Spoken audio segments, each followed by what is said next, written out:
Bismillahirrahmanirrahim. Alhamdulillahirabbil alamin wassalatu wassalamu ala asyrafil anbiya'i wal mursalin wa ala alihi wa sahbihi ajma'in. Qala rabbi shrah li sadri wa yassir li amri wahlul 'uqdatam min lisani yafqahu qawli waj'al li waziran min ahli. Assalamualaikum warahmatullahi wabarakatuh. Apa khabar kepada anda semua penonton setia rancangan Tanyalah Ustaz, biar tahu jangan keliru. Alhamdulillah, syukur kita kehadrat Allah Subhanahu Wa Taala kerana di awal pagi lagi, tu dia, kita telah pun dikurniakan rezeki oleh Allah Subhanahu Wa Taala, dan insya-Allah siaran pada hari ini akan dikendalikan oleh saya Da'i Nizal. Kita akan melayari bahtera ilmu. Kita akan membincangkan satu topik yang begitu penting yang sesuai dengan musim pandemik COVID-19 ini. Kita kena tengok Tanyalah Ustaz pada pagi ni. Kerana apa? Pagi ni kita nak sembang bab duit je. Tu dia. Dan insya-Allah seperti biasa, sebelum kita meneruskan majlis ilmu kita dan sebagainya, jom bersama dengan saya kita melihat status terkini COVID-19. Berikut adalah paparan terkini status COVID-19 di Malaysia, kenyataan yang dikeluarkan oleh Kementerian Kesihatan Malaysia. Kes baharu sebanyak 2,468, manakala kes sembuh baharu sebanyak 4,055, jumlah kes aktif sebanyak 30,475, jumlah kematian sebanyak 1,075, manakala jumlah kes keseluruhan adalah sebanyak 288,229. Jadi jom bersama dengan saya Da'i Nizal dan keluarga besar Tanyalah Ustaz, biar tahu jangan keliru, bersama-sama kita memerangi COVID-19 ini. Baik, penonton yang dirahmati oleh Allah Subhanahu Wa Taala sekalian, berikan saya perhatian anda.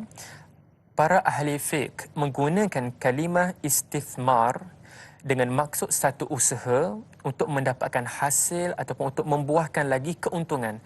Hatta Al-Imam Malik rahimahullahu ta'ala, seorang ulama agung, menggunakan kalimah ini di dalam kitabnya, iaitu kitab Al-Muwatta, di dalam bab Al-Qiraat. Yang menjadi tanda persoalan kepada kita adalah, adakah kita mempunyai kefahaman yang jitu berkaitan dengan fiqh pelaburan? Siapakah yang boleh melabur di dalam dunia pelaburan ini, dan apakah isu-isu yang berkaitan dengan pelaburan dan sebagainya. Ala kulli hal, saya tidak berkeseorangan di medan ilmu Tanyalah Ustaz. Turut bersama dengan saya panel gandingan saya buat yang pertama kalinya, saya persembahkan kepada anda Al-Fadil Ustaz Mustafa Muhammad Suki. Assalamualaikum Ustaz. Waalaikumsalam warahmatullahi. Alhamdulillah, mudah-mudahan ada chemistry persamaan antara kita saya. Mudah-mudahan insya-Allah. Amin amin Allahumma ya amin. Sempat saya bertanya kepada Ustaz mengenai pelaburan semalam dan sebagainya. Banyak sebenarnya perkara yang Ustaz nak kongsikan. Mudah-mudahan perbincangan kita pada pagi ini mendatangkan manfaat kepada dunia kita dan pada sama akhirat kita, insya-Allah. Jadi jom bersama dengan saya kita menjadi ejen penyebar kebaikan dengan cara, kalau anda ada sebarang persoalan boleh terus call di nombor talian yang tertera di kaca TV anda, iaitu 1-800-88-1677. Dan jom, wa man ahsanu qawlan mimman da'a ila Allah wa amila salihan wa qala innani minal muslimin. Siapakah seruan yang lebih baik melainkan seruan itu menyeru ke arah kebaikan. Pahala di hujung jari. Ambil telefon anda, buka aplikasi Facebook, like dan kongsi Facebook live kami. InsyaAllah mudah-mudahan ada manfaat. Baik, saya pun tidak berhasrat untuk bercakap dengan lebih panjang. Saya kira lebih afdal, lebih baik kita mendapatkan satu penerangan, satu bayangan awal mengenai fiqh pelaburan. Dipersilakan. Assalamualaikum warahmatullahi wabarakatuh. Innal hamdalillah nahmaduhu wa nasta'inuhu wa nastaghfiruh wa na'udzu billahi min shururi anfusina wa min sayyiati a'malina. May yahdihillahu fala mudilla lahu wa may yudlil fala hadiya lahu. Asyhadu an la ilaha illallah wahdahu la syarika lahu wa asyhadu anna Muhammadan 'abduhu wa rasuluh. Allahumma shalli wa sallim ala sayyidina Muhammad wa ala alihi wa ashabihi wa man tabi'ahum bi ihsani ila yaumiddin. Amma ba'd. Yang muliakan Da'i Nizal, alhamdulillah kita dapat bertemu kali pertama, dan kemudian sidang penonton, tuan-tuan dan puan-puan yang rahmati Allah Subhanahu Wa Taala. Jadi hari Rabu, hari bekerja, hari kita alhamdulillah mencari rezeki, Allah masih kurniakan kepada kita nikmat ini, dan kemudian juga nikmat Islam, nikmat kebaikan yang kita ada pada hari ini, alhamdulillah. Jadi kita berbincang tentang satu topik yang rasanya adalah satu topik yang hari ini ramai orang buat, khususnya waktu PKP ni, di atas talian, kemudian juga secara kita kata secara berdepan dan sebagainya. Jadi isu pelaburan ini adalah isu yang kita katakan sebagai isu yang takkan pernah habis, kerana dia akan ada saja pelaburan yang baru kan, kemudian para ulama kena bincang pula tentang isu-isu yang baru dan sebagainya. Jadi dia satu perkara yang sentiasa berkembang. Jadi bila sebut dalam bahasa Arab tadi, seperti mana Da'i Nizal sebutkan tadi, istifmar. Istifmar ni adalah satu konsep yang kita kata sebagai asalnya thamarah. Thamarah ni maksudnya buah. Samarah. Kan, jadi buah ni dia, siapa yang tanam pokok mesti nak buah. Jadi siapa yang mana keluarkan modal letak dalam satu pelaburan mesti dia nak buah, maksudnya nak keuntungan ataupun profit. Jadi istilah ini telah masyhur digunakan oleh para ulama, dan Imam Al-Ghazali rahimahullah dalam kitab beliau itulah Al-Mustasfa, bila bincang tentang isu berkaitan dengan mengeluarkan fatwa. Jadi fatwa itu juga dipanggil samarah, istithmar. Maksudnya kita mengeluarkan buah-buah hasil fikiran, hasil ijtihad, dan akhirnya akan memberikan keputusan, maka itu juga dipanggil istithmar. Kan, pelaburan dalam fatwa kan. Jadi fatwa, perbincangan para ulama, bila kita nak keluarkan satu hukum, maka itu yang dipanggil sebagai hasilnya daripada ijtihad. Baik, jadi kita kembali kepada pelaburan. Sebelum kita pergi jauh pada teknik melabur kan, kemudian tempat di mana nak melabur, kemudian macam mana nak tahu benda tu halal dan sebagainya. Jadi kita nak pergi dulu asas sebenarnya setiap perkara, khususnya berkaitan dengan harta yang kita lakukan pada hari ini, kita kena pastikan dia ini sebenarnya kita nak beri kesan di syurga dan nak beri kesan dalam kehidupan kita di dalam keberkatan. Jadi keberkatan daripada sudut harta, keberkatan supaya kita nak bawa balik ketika mana kita di hari akhirat kelak, dia ada hubung kait yang sangat rapat dengan kehidupan kita. Jadi bila mana kita berbincang tentang pelaburan, maka sudah tentu di sana dia beri kesan daripada sudut harta yang tidak patuh syariah, yang tidak halal, itu akan beri kesan pada ibadah, akan beri kesan pada doa, akan beri kesan kepada sedekah dan sebagainya. Kerana kita rasa dengan sebab kita bersedekah kita okeylah, tapi hakikat sebenarnya kita bersedekah itu daripada harta yang mana? Kalau kita melabur, tempat mana yang kita ambil? Kan? Jadi kita setengah pada hari ini orang akan kata bahawa sebenarnya kita melabur ni tak apa, tempat mana-mana pun tak apa. Yang penting kita cuci duit kita. Kan, cuci duit tu dengan sedekah, dengan pergi umrah dan sebagainya, ini tidak tepat. Kerana dalam hadis yang sahih riwayat daripada Imam Darqutni dan juga riwayat Ibn Hibban, kata Nabi sallallahu alaihi wasallam, "Wa man jama'a malan harama." Siapa yang mana mengumpulkan daripada sumber harta yang haram, fayatasaddaqan, kemudian dia bersedekah dengan harta tu. Maksudnya dia berzakat, dia bersedekah dan sebagainya. Kemudian kata Nabi SAW, walam yakun fihi ajr, walam yakun syai'un fil ajr. Dan dia tidak dapat sedikit pun pahala. Wa kana isru alaih, bahkan dia akan ditimpakan pula dengan dosa. Maksudnya di sini adalah dia tak ambil berat tentang halal haram, yang pasti dia kata dia sedekah, yang pasti dia melabur, dan melabur tu kira nak bantu orang contohnya, maka dia kena hati-hati kerana dia memberi kesan kepada sedekah kita tidak diterima oleh Allah Subhanahu Wa Taala. Dan bila sebut tentang konsep pelaburan ini, dua benda yang paling besar. Pertama sekali adalah berkaitan dengan isu halal dan haram.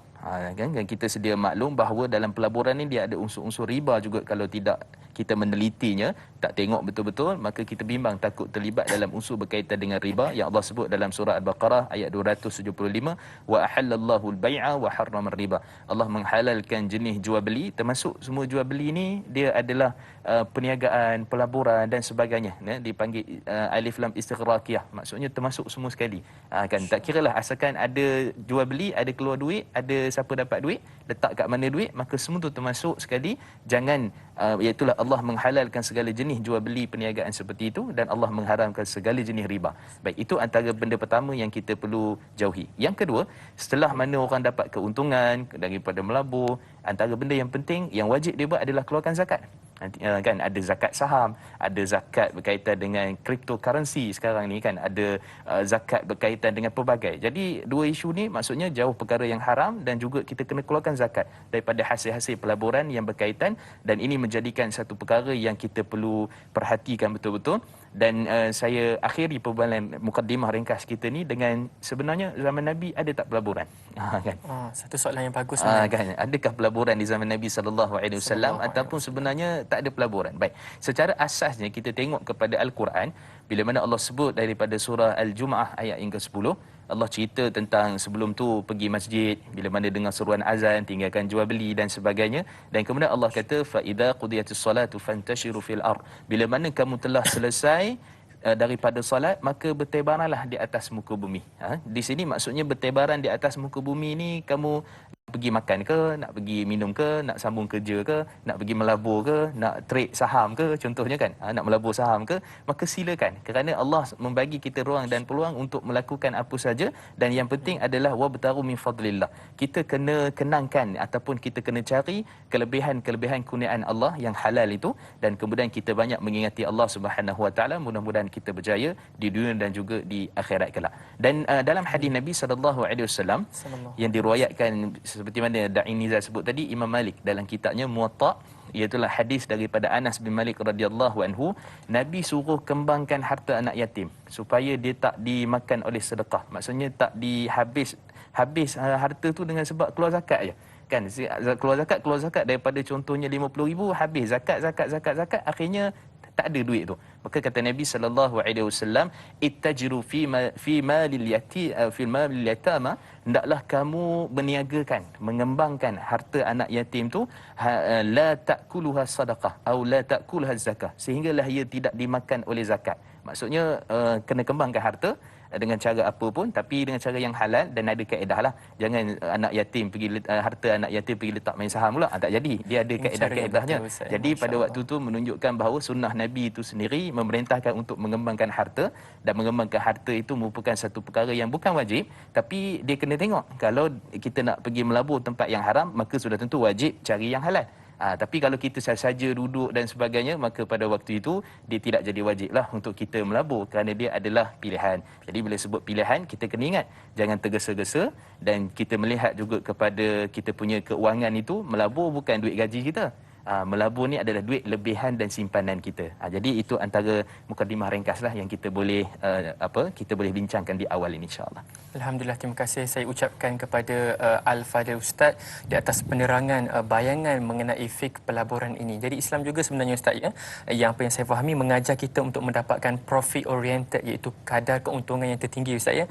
Bukan sahaja kita nak mencapai objektif kita di alam dunia ini, tetapi pada masa yang sama di alam hari akhirat juga kita menanti-nantikan keredaan daripada Allah Subhanahu Wa Taala. Hatta harta itu sendiri boleh memberikan efek kepada amal ibadah yang telah pun kita lakukan. Alhamdulillah, nampaknya penerangan telah pun diberikan. Jadi saya kira ini adalah waktu yang sesuai. Kalau anda nak bertanya, boleh terus ke ruangan Facebook kami. Anda boleh komen di ruangan poster dan juga di nombor yang tertera di kaca TV anda, insya-Allah. Baik, kita teruskan dengan soalan yang pertama untuk pagi ini, insya-Allah. Baik, soalan Facebook, maafkan saya. Soalan Facebook daripada Melur Othman. Soalannya adalah, apakah langkah-langkah yang perlu diambil sebelum melabur dalam dunia pelaburan untuk menentukan kepatuhan dan memenuhi syarat-syarat pelaburan patuh syariah? Terima kasih. Tanyalah Ustaz, biar tahu, jangan keliru, insya-Allah. Baik, bismillah wassalatu wassalamu ala Rasulillah. Terima kasih pada Puan Melur yang bertanya, memulakan mukadimah persoalan kita pada pagi ini. Dan bila kita melihat daripada sudut cara garis panduan untuk kita nak tahu pelaburan itu patuh syariah, pertama sekali kita akan pergi kepada asasnya adalah berkenaan dengan jangan kita terpengaruh dengan isu-isu berkaitan dengan menawarkan untung tertinggi. Kan, ataupun kata contohnya siapa masuk pelaburan ini dapat 20%, siapa masuk sekian-sekian dan sebagainya, ataupun dijamin modal keuntungan dia. Modal pun jamin, keuntungan pun jamin. Ini antara salah satu ciri skim cepat kaya. Skim cepat kaya. Dan kebiasaannya kalau lebih 8 ke 10% ke atas yang dia punya tawaran dan sebagainya tu, maka kena hati-hati. Kerana yang ni takut skamer, penipuan, dan juga takut daripada sudut ada dia punya unsur-unsur yang tidak halal daripada sudut pelaburan itu. Maka kena perhatikan betul-betul lah. Sebab di dalam hadis yang diriwayatkan oleh 5 imam, hadis yang sahih, yang hasan, kata Nabi SAW, al-kharaju bid-dhaman. Maksudnya setiap perkara yang kita nak laburkan itu, dia mesti akan ada risikonya. Kan, maksudnya bila kita melabur ni dia ada risiko, bukan melabur tak ada risiko. Sebab tu dalam Islam ni dia ada pengurusan risiko pelaburan dan sebagainya. Betul. Jadi dia kalau kita melabur tu dia mesti ada risiko, dan risiko itu boleh jadi daripada sudut modal kita hilang, boleh jadi sudut mungkin kita dapat untung yang lebih, boleh jadi kita pula ada liability dan sebagainya. Jadi semua perkara itu adalah isu yang pertama yang kita boleh nampak. Dan kemudian isu yang kedua juga kita boleh lihat daripada sudut teknikalnya syarikat itu sendiri. Kerana ada syarikat ni yang kadang-kadang tu di Zimbabwe contohnya kan, di Bahamas, oh ini pelaburan yang hebat ni, maka yang tu nanti kita insya-Allah akan bincangkan lagi lebih dalam lagi insya-Allah. Mudah-mudahan insya-Allah, amin Allahumma ya amin. Mudah-mudahan dengan sedikit penerangan ini mendatangkan manfaat kepada kita. Hadirin sekalian, jom bersama dengan saya kita tetapkan investment objektif kita, apakah yang nak dicapai di alam akhirat sana. Fikirkan, berehat seketika, kembali selepas ini.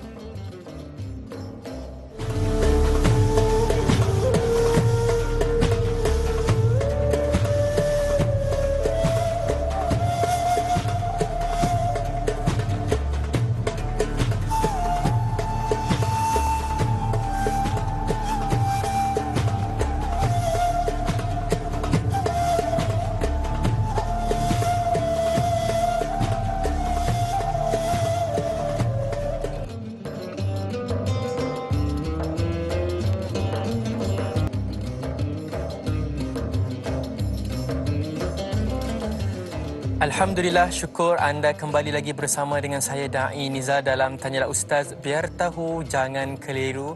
Di awal pagi ini kita masih lagi membincangkan tentang dunia pelaburan. Tajuk kita bahagian fiqh iaitu fiqh pelaburan. Baik, saya kira mungkin masih lagi ada jawapan yang Ustaz nak sambung berkenaan dengan soalan kita di awal tadi mengenai apakah syarat-syaratnya sebelum kita memasuki dunia pelaburan ini dan apakah persediaan yang seperlunya kita ada. InsyaAllah dipersilakan Ustaz. Baik, bismillah wassalatu wassalamu ala Rasulillah. Terima kasih pada Da'i Nizal. Kerana sangat penting sebenarnya, sebab saya sebelum rehat tadi kita dah bincang sikit berkaitan dengan tips macam mana cara kita nak pilih pelaburan dan sebagainya. Baik, jadi yang pertama tadi kita sebut pastikan pelaburan itu yang bukan menjamin keuntungan ataupun modal. Jadi bila dia jamin keuntungan ataupun modal ini, dia mesti ada mesti ada masalah dekat situ. Dia ada masalah dekat situ. Sebab apa? Dia maksudnya kita melabur, tiba-tiba dia boleh yakin untuk beri kita satu profit, satu keuntungan tertentu. Sedangkan pelaburan ni ada risiko seperti mana saya sebutkan tadi, dan kita kena hati-hatilah kalau dia kata 8 ke 10% ataupun ke atas, kita kena tengok betul-betul. Kan sebab tu kalau contoh di luar sana, kalau ada makcik-makcik yang ada orang bagi brosur contohnya, kan dia bagi kad ke bagi apa, ni cik ni pelaburan bagus ni, hati-hati kena tengok dulu kan. Jangan cik kata 50% untung boleh tahan kan, contohnya kan. Pak cik pula kebetulan baru keluar bersara KBSP kan. Jadi hati-hati tu.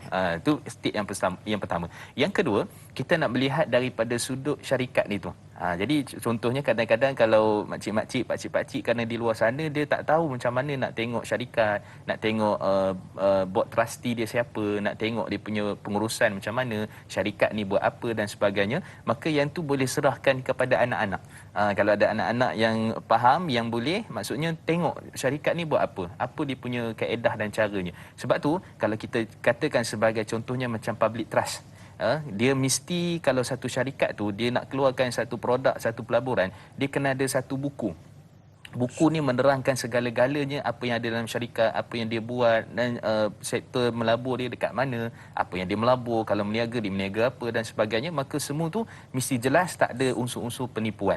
Dan jangan terpengaruh dengan pelaburan yang ada kat luar negara. Macam saya sebutkan tadi, contohnya dekat, dia kata ni dekat Bahamas contohnya kan, ni dekat Zimbabwe, ni dekat Burkina Faso, mana-mana tak tahu kan. Kita pun jadi semangat, oi ini luar negara ni, biar saya nak katanya biarlah orang Bahamas je yang melabur kat situ. Kan biarlah orang Zimbabwe aja yang melabur. Kita jangan terbabit. Kerana kebiasaannya kalau disebut tentang luar negara ni, dia ada satu masalah yang akhirnya akan membuatkan kita tertipu dan sebagainya. Jadi tu kena hati-hatilah pelaburan luar negara ni. Yang pasti kalau boleh dalam negara, dan kemudian patuh syariah, halal, dan kemudian juga daripada sudut undang-undangnya sah. Itu daripada sudut yang kedua. Dan yang ketiga, kita kena pastikan kontrak dalam pelaburan itu dia ada kontrak-kontrak. Jadi kontrak-kontrak ni kadang-kadang ni kalau kadang-kadang setengah-setengah orang yang menuntutkan ustaz ni, dia buat pelaburan, dia main sebut je. Dia kata, ustaz sebut wakalah contohnya kan. Wakalah ni sebagai wakil melabur. Kemudian juga ada wakalah bi istismar, wakalah dengan tujuan pelaburan. Kemudian juga ada dipanggil sebagai mudharabah.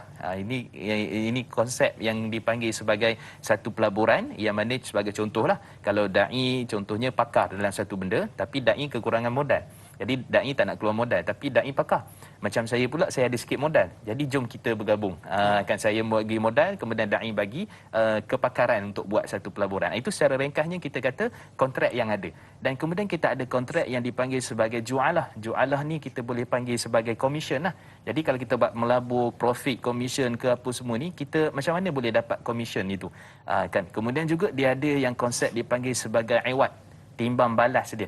Ni dapat macam mana? Ataupun daripada sudut untungnya macam mana kita nak bahagi? Maka semua ni dia ada dalam kontrak. Kontrak tu kena jelas, kena ikut semualah syarat-syarat dan juga dia punya rukun-rukun dalam kontrak. Barulah dia punya pelaburan itu kita jelas apa yang kita melabur, apa yang kita kena buat, duit tu ke mana dan sebagainya. Dan akhir sekali yang keempat, jangan mudah terpedaya. Ini satu cara dan teknik orang-orang di luar sana untuk menarik kita ni melabur. Contohnya dia memaparkan kemewahan, bergambar dengan kereta itu, kereta ini kan. Rumah dia kalau boleh rumah tu 5 tingkat kan. Kalau 1 tingkat, 2 tingkat ni kira orang tak terpengaruh kan. Kemudian juga kalau contoh pakaian dia tu mahal, jenama-jenama yang pelik-pelik kan di luar negara yang dia seorang je pakai. Jadi itu kena hati-hati. Ataupun tidur atas duit. Ada orang tidur atas duit bagi itu mewah hati-hati. sangat lah tu. Tu kan, itu sangat mewah tu. Jadi itu antara salah satu kereta pinjam kawan. Duit tadi tu keluar duit tambah haji je saja nak bagi nampak hebat kan. Kemudian rumah tu rumah kebetulan, lalu rumah ada 5 tingkat, dia pun tangkap gambar. Hati-hati. Kerana ini adalah salah satu teknik ataupun cara scammer, penipuan di luar sana untuk mempengaruhi orang supaya dia ni masuk dalam melabur sebab dia dah kaya dah. Kemudian yang paling bagusnya, jom kaya sama-sama. Kan bukan saya je nak kaya, jom kaya sama-sama. Jom kaya sama-sama itulah yang akhirnya dia tak jadi kaya, dia jadi kayak. Kan? Jadi kayak tu masalah sikit, skin cepat kayak, bukan skin cepat kaya. Jadi isu dan akhirnya akan memberi kesan dalam kehidupan kita dan pelbagai. Jadi hati-hati, kena tengok beberapa perkara. Allahu a'lam. Allahu Subhanahu wa taala a'lam. Masya-Allah. Banyak petua sebenarnya Ustaz bagi kepada kita. Mudah-mudahan dengan apa yang telah diberikan ini menjadikan kita lebih berhati-hati supaya kita tak terjebak Ustaz dalam dunia penipuan yang ada dalam pelaburan ini. Baik, kita ada pemanggil yang pertama untuk pagi ini. Bismillahirrahmanirrahim.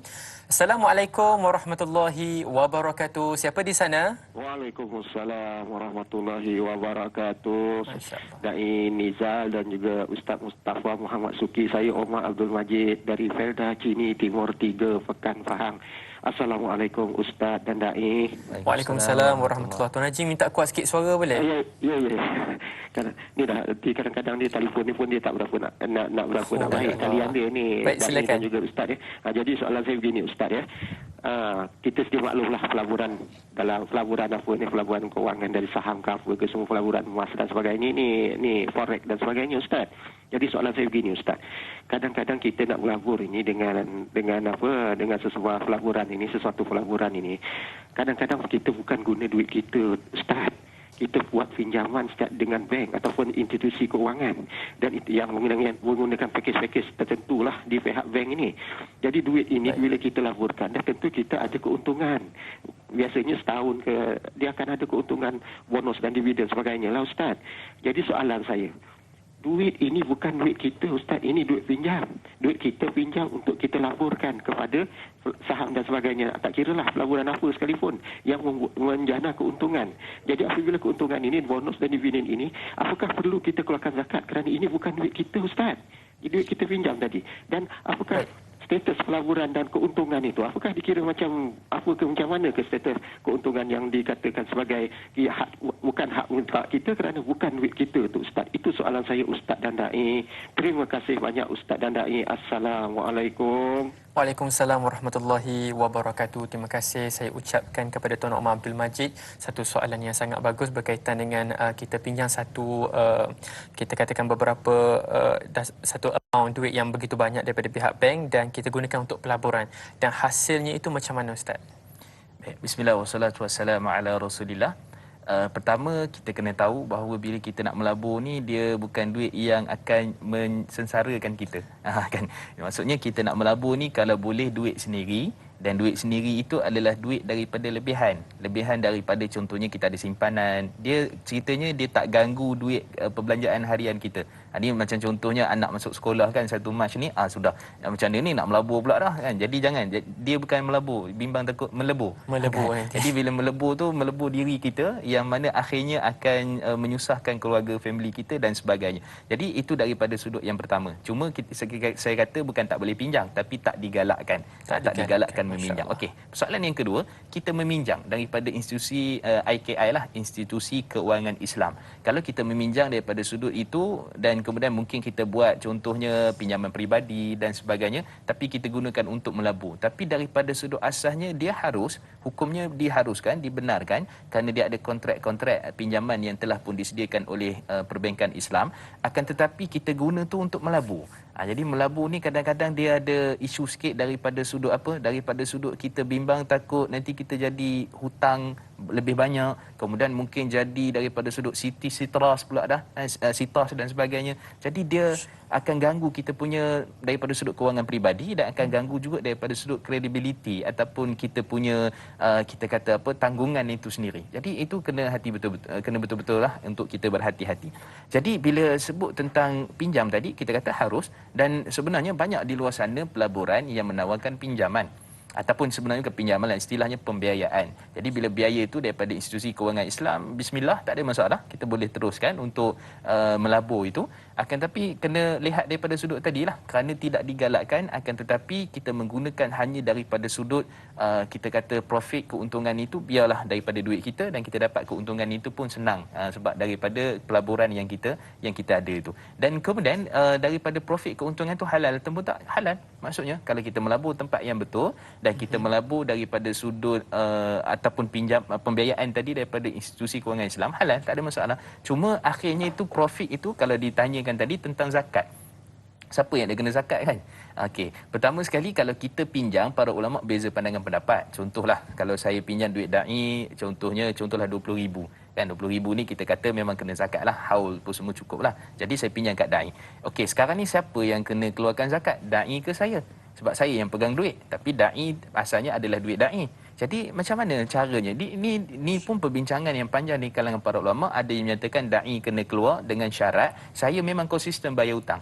Maksudnya kita boleh dapat balik modal yang 20,000 tadi konsisten untuk kita bayar hutang. Jadi dai kena keluarkan zakat. Kalau nampak saya macam tak konsisten, contoh saya katakan dai minta tangguh dululah kot kan.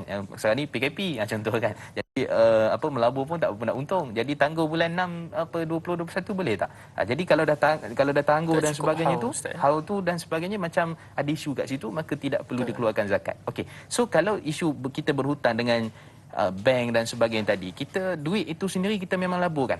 Kan kita laburkan, maka pada waktu itu zakat itu tidaklah wajib untuk kita keluarkan kerana kita gunakan duit itu. Kita gunakan duit itu. Dia bukan duit yang statik kita simpan, bank ikut how dia cukup dia punya nisab dan sebagainya, tapi kita gunakan. Dan kemudian kalau kita dapat profit, so profit di sini macam mana keadaan nak kira? Katalah contoh modal kita tadi, kita dapat balik modal 10,000. Kemudian dapat profit pula contohnya 10,000 juga. So nak zakat yang mana ni? Dua-dua sekali zakat ke ataupun bagaimana? Ini juga perbincangan yang panjang di kalangan para ulama fiqh.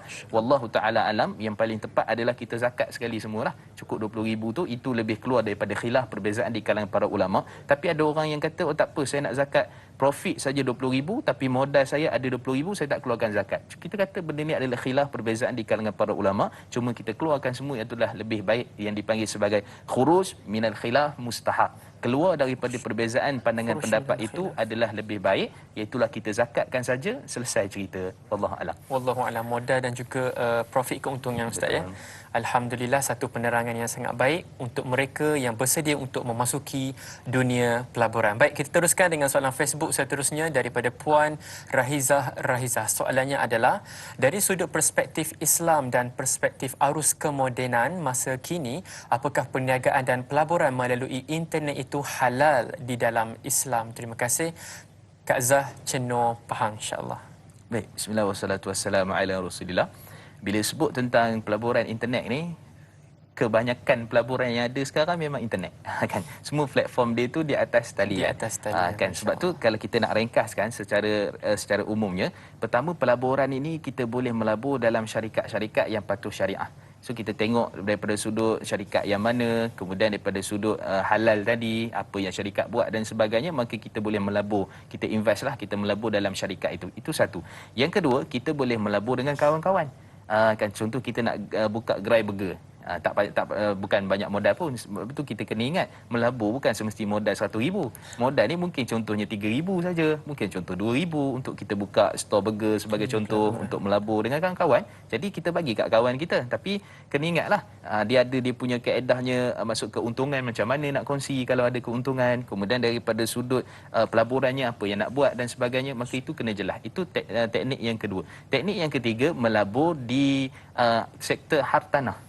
So hartanah ini kita beli tanah mungkin buat kebun, beli tanah mungkin kita buat rumah sebagai contoh dan sebagainya. Maka itu sektor berkaitan dengan hartanah. Maka dia pun kalau kita nak buat pembiayaan, kena pembiayaan bank Islam lah, perbankan Islam. Kalau kita contohnya nak takaful, maka kita akan ambil takaful, tak boleh ambil insurans. Jadi itu sekitar pelaburan yang kita ada. Dan kemudian yang keempat, kita ada pelaburan dalam bentuk mata wang digital ataupun dipanggil sebagai digital currency. Jadi mata wang digital ni sebenarnya dia bukan mata wang, dia adalah aset. Jadi aset pada hari ini, aset digital ni banyak. Kita labur contohnya macam Bitcoin. Hari ni orang duk sibuk kan, dulu kata harus, sekarang kata halal pula dah. Jadi macam mana ni, pening kepala tentang Bitcoin. Tapi kita nak ceritanya itu adalah salah satu daripada aset pelaburan yang mana dia disimpan dalam bentuk aset, dalam bentuk maya. Dan insya-Allah mungkin satu hari nanti dia akan keluar betul dalam bentuk Bitcoin itu. Maksud kita boleh simpan Bitcoin itu macam simpan emas, ataupun simpan kita punya perak ke dan sebagainya. Jadi itu kita kata pelaburan dalam bentuk aset digital. Kemudian juga ada pelaburan dalam bentuk saham seperti mana disebutkan tadi. Saham pula ada jenis saham yang kita terus boleh di bursa air, maksudnya yang patuh syariah. Dan kemudian juga kita ada daripada sudut unit amanah ataupun yang dipanggil unit trust. Jadi ini pelaburan-pelaburan yang kalau kita tengok tu dia ada dia punya bintang-bintang dia, berapa kita nak ambil, sanggup ambil yang 5 tu, risiko lebih besar. Kalau 4 kurang sikit risiko dia, kalau 3 dan seterusnya ada konsep bintang-bintang. Ni yang pelaburan tanah apa semua yang tengok ni dia fahamlah daripada sudut ni. Cuma kita kata daripada semua pelaburan yang ada tadi tu, ada 4, 5, 6 yang saya sebutkan tadi, maka kalau kita lihat daripada sudut asalnya, kebanyakannya adalah atas platform internet. Jadi platform internet ni nak kena tengok kita melabur tu macam mana. Kalau contohnya berkaitan dengan emas, contohnya kita jual beli emas. Kan pelaburan emas. Jadi adakah boleh pelaburan secara internet? Jawapannya pelaburan emas secara internet harus. Tapi macam mana cara dia? Ada syarat dia. Bimbang takut jadi riba. Bimbang takut kita terjatuh dalam perkara yang haram, dia ada teknik-teknik dia. Kalau kita jual beli tu sebagai contoh, emas ni dia mesti dalam hadis riwayat daripada Umar Khattab radhiyallahu anhu, dalam riwayat Imam Muslim, kata Nabi sallallahu alaihi wasallam, "Adz-dzahabu bil riq riba illa ha biha." Bila kita nak beli emas ataupun perak ni, dia adalah riba, melainkan dia mesti on the spot. Jadi on the spot ni, kalau kita beli atas talian, macam mana nak kata on the spot?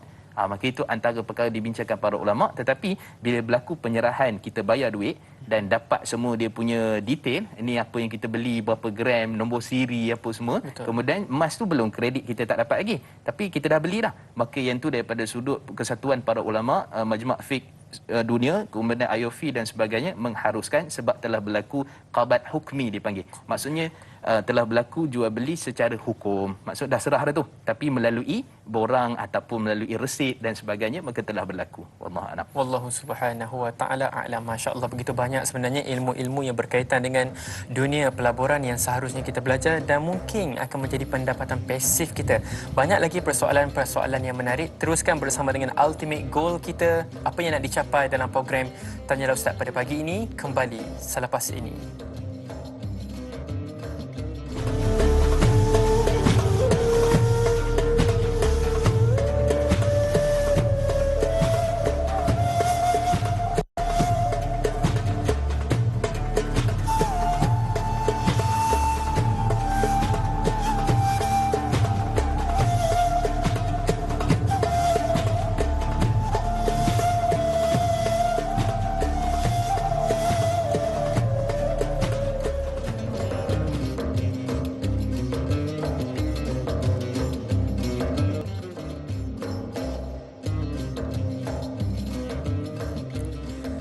Alhamdulillah, anda kembali lagi bersama dengan saya Da'i Nizal dalam rancangan Tanyalah Ustaz, biar tahu jangan keliru. dunia pelaburan, ilmu mengenai fiqh pelaburan adalah ilmu yang begitu penting kepada kita. Kaya di dunia menjaminkan kepada kita insya-Allah keuntungan di hari akhirat sana. Ala kulli hal, kepada anda, kepada Ustaz, kepada saya dan kita semua bersama-sama kita menyumbang fikrah persoalan-persoalan yang begitu berkualiti. Mudah-mudahan ada manfaat kebaikan insya-Allah. Kita teruskan dengan soalan Facebook untuk pagi ini. Soalan daripada Tuan Muhammad Izzuddin, soalan yang berbunyi, apakah hukumnya jika kita terlibat dengan pelaburan berbentuk emas yang memberikan dividen setiap bulan antara 5 sehingga 10% bergantung kepada harga semasa di pasaran, dan adakah pelaburan seumpama ini mengikut ketetapan yang telah pun disyariatkan? Pasir Mas Kelantan, insya-Allah. Baik, bismillah wassalatu wassalamu ala Rasulillah. Terima kasih pada tuan yang bertanya tadi. Baik, bila kita berbincang tentang isu emas ni dia sangat sensitif sebenarnya.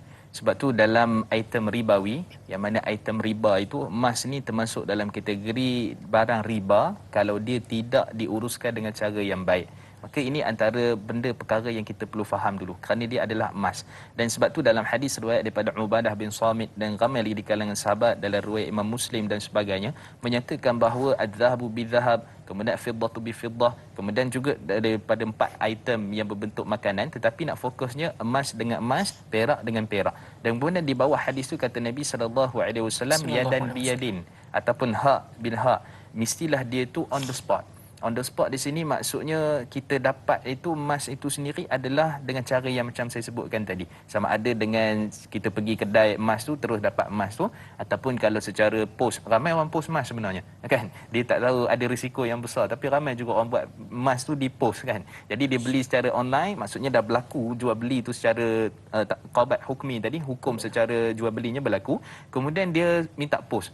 Jadi bila minta pos tu jadi risiko yang lain. Dan isu berkaitan dengan emas ni dia ada item berkaitan dengan riba, unsur-unsur riba kalau tak diperhatikan dengan cara yang betul. Kemudian kata Nabi, pertama mesti on the spot. Yang kedua, dia punya syarat dia itu adalah kata Nabi SAW, fa idza ikhtalafal ajnasu fabi'u kaifa syi'tum in kana yadan biyadin. Kalau dia telah berbeza jenis, maksudnya kita nak beli duit dengan emas, kita belilah biasanya, ataupun kita kata duit nak beli perak, maka pada waktu tu satu syarat saja, bukan saja seperti tadi yang syarat mesti timbangan sama, kemudian mesti majlis penyerahan itu sama, maksudnya on the spot beli emas tu, kan. Dan kemudian ataupun bahasa Kedah dipanggil lani juga. Lani juga kena serah, duit kena bagi, apa-apa menunjukkan berlaku jual beli, emas kena serah ataupun secara pos dan sebagainya. Okey. So kemudian bila sebut tadi tentang isu berkaitan dengan penetapan dividen, jadi kita kata itu emas, kita dah tahu dah hukumnya secara ringkas. Bila buat penetapan dividen ni sebenarnya bukan dalam emas saja. Dalam isu berkaitan juga dengan kita kata dividen pelaburan yang biasa. Contohnya saya dengan dai, kita buat satu pelaburan, kita jamin. Kita dai sebagai sebuah syarikat jamin saya kata, okey, modal mesti dapat dikembalikan. Jadi bila modal dapat dikembalikan ni, dia dah tukar jadi kontrak pinjam. Bila pinjam modal ni, dia mesti modal itu adalah modal 10,000, dia tak boleh dengan tambahan. Kalau contoh modal profit pula 15%, contohnya, ataupun 10%, dapat 1,100 contohnya, itu dah jadi riba. Sebab dah jamin modal itu, dan sebenarnya modal itu pinjaman dan dijamin pula dengan kita punya profit tadi tu. Itu dalam pelaburan yang biasa. Apatah lagi pelaburan berkaitan dengan emas, kita jamin pula. Sebab tu dalam riwayat daripada Ibn Abbas, kaedah fiqh menyebutkan bahawa, dan ini asar daripada Ibn Abbas radhiyallahu anhu di bukan hadis, iaitulah kullu qardin jara naf'an fahuwa riba. Setiap setiap daripada pinjaman yang mensyaratkan supaya dia itu ada tambahan daripada sudut manfaat ataupun tambahan daripada sudut nilai, maka pada waktu itu dia adalah riba. Jadi kita melabur emas, kemudian dia jamin, kemudian dia syarat nak bagi profit 8 ke 15% contohnya, ataupun 14 ke 15%, maka telah jamin. Maka jamin itu maksudnya adalah tidak sah daripada sudut pelaburannya, dan dia tidak boleh menjamin daripada sudut profit daripada pelaburan emas itu, kerana emas ini dia ada turun naik dah. Hari ni emas turun sangat. Kalau contoh awal PKP dulu sampai 300 lebih. Kan sekarang ni dah turun sebab orang dah tak tahu, tak beli emas dah kot. Kalau beli pun waktu ni dia pergi beli, dia nak simpan buat koleksi lah. Tapi kalau melabur memang tak untung lah waktu ni, kan. Tapi bagus beli waktu harga rendah. Jadi kalau macam tu, dia mesti ada syarat-syarat dia, dan akhir sekali kita kena faham bahawa tidak boleh meletakkan ataupun menjamin profit ataupun confirm supaya dapat berapa persen ni, kerana dia telah pun lari daripada tujuan pelaburan yang sebenar. Ada untung rugi, ada pasaran turun naik, ada permintaan, penawaran dan sebagainya, akan beri kesan kepada harga, maka dia tak boleh untuk meletakkan berapa yang dia dapat itu sebagai keuntungan daripada pelaburan itu. Melainkan ada satu yang dipanggil sebagai indicative rate. Indicative rate ni maksudnya apa dia? Iaitulah sepanjang tahun tu kita dah buat kajian dah. Contoh saya letak syarikat da'i. Jadi da'i ada satu syarikat, saya pun letaklah dalam syarikat da'i melabur 10,000. Da'i kata 2 tahun lepas kita dapat 10%. Sebelum tu kita dapat 8%. Dan ini pun kita jangka akan dapat 10 ke 8 ke 10% lagi. Jadi kalau sekadar itu tak ada masalah. Tapi kalau kata mesti dapat dia punya profitnya begini-begini, yang tu tak boleh. Ustaz, itu jadi isu. Begitu juga dengan emas tadi, maka tidak sah dan juga tidak dibenarkan. Wallahu a'lam. Wallahu subhanahu wa ta'ala a'lam. Alhamdulillah, satu penerangan yang baik.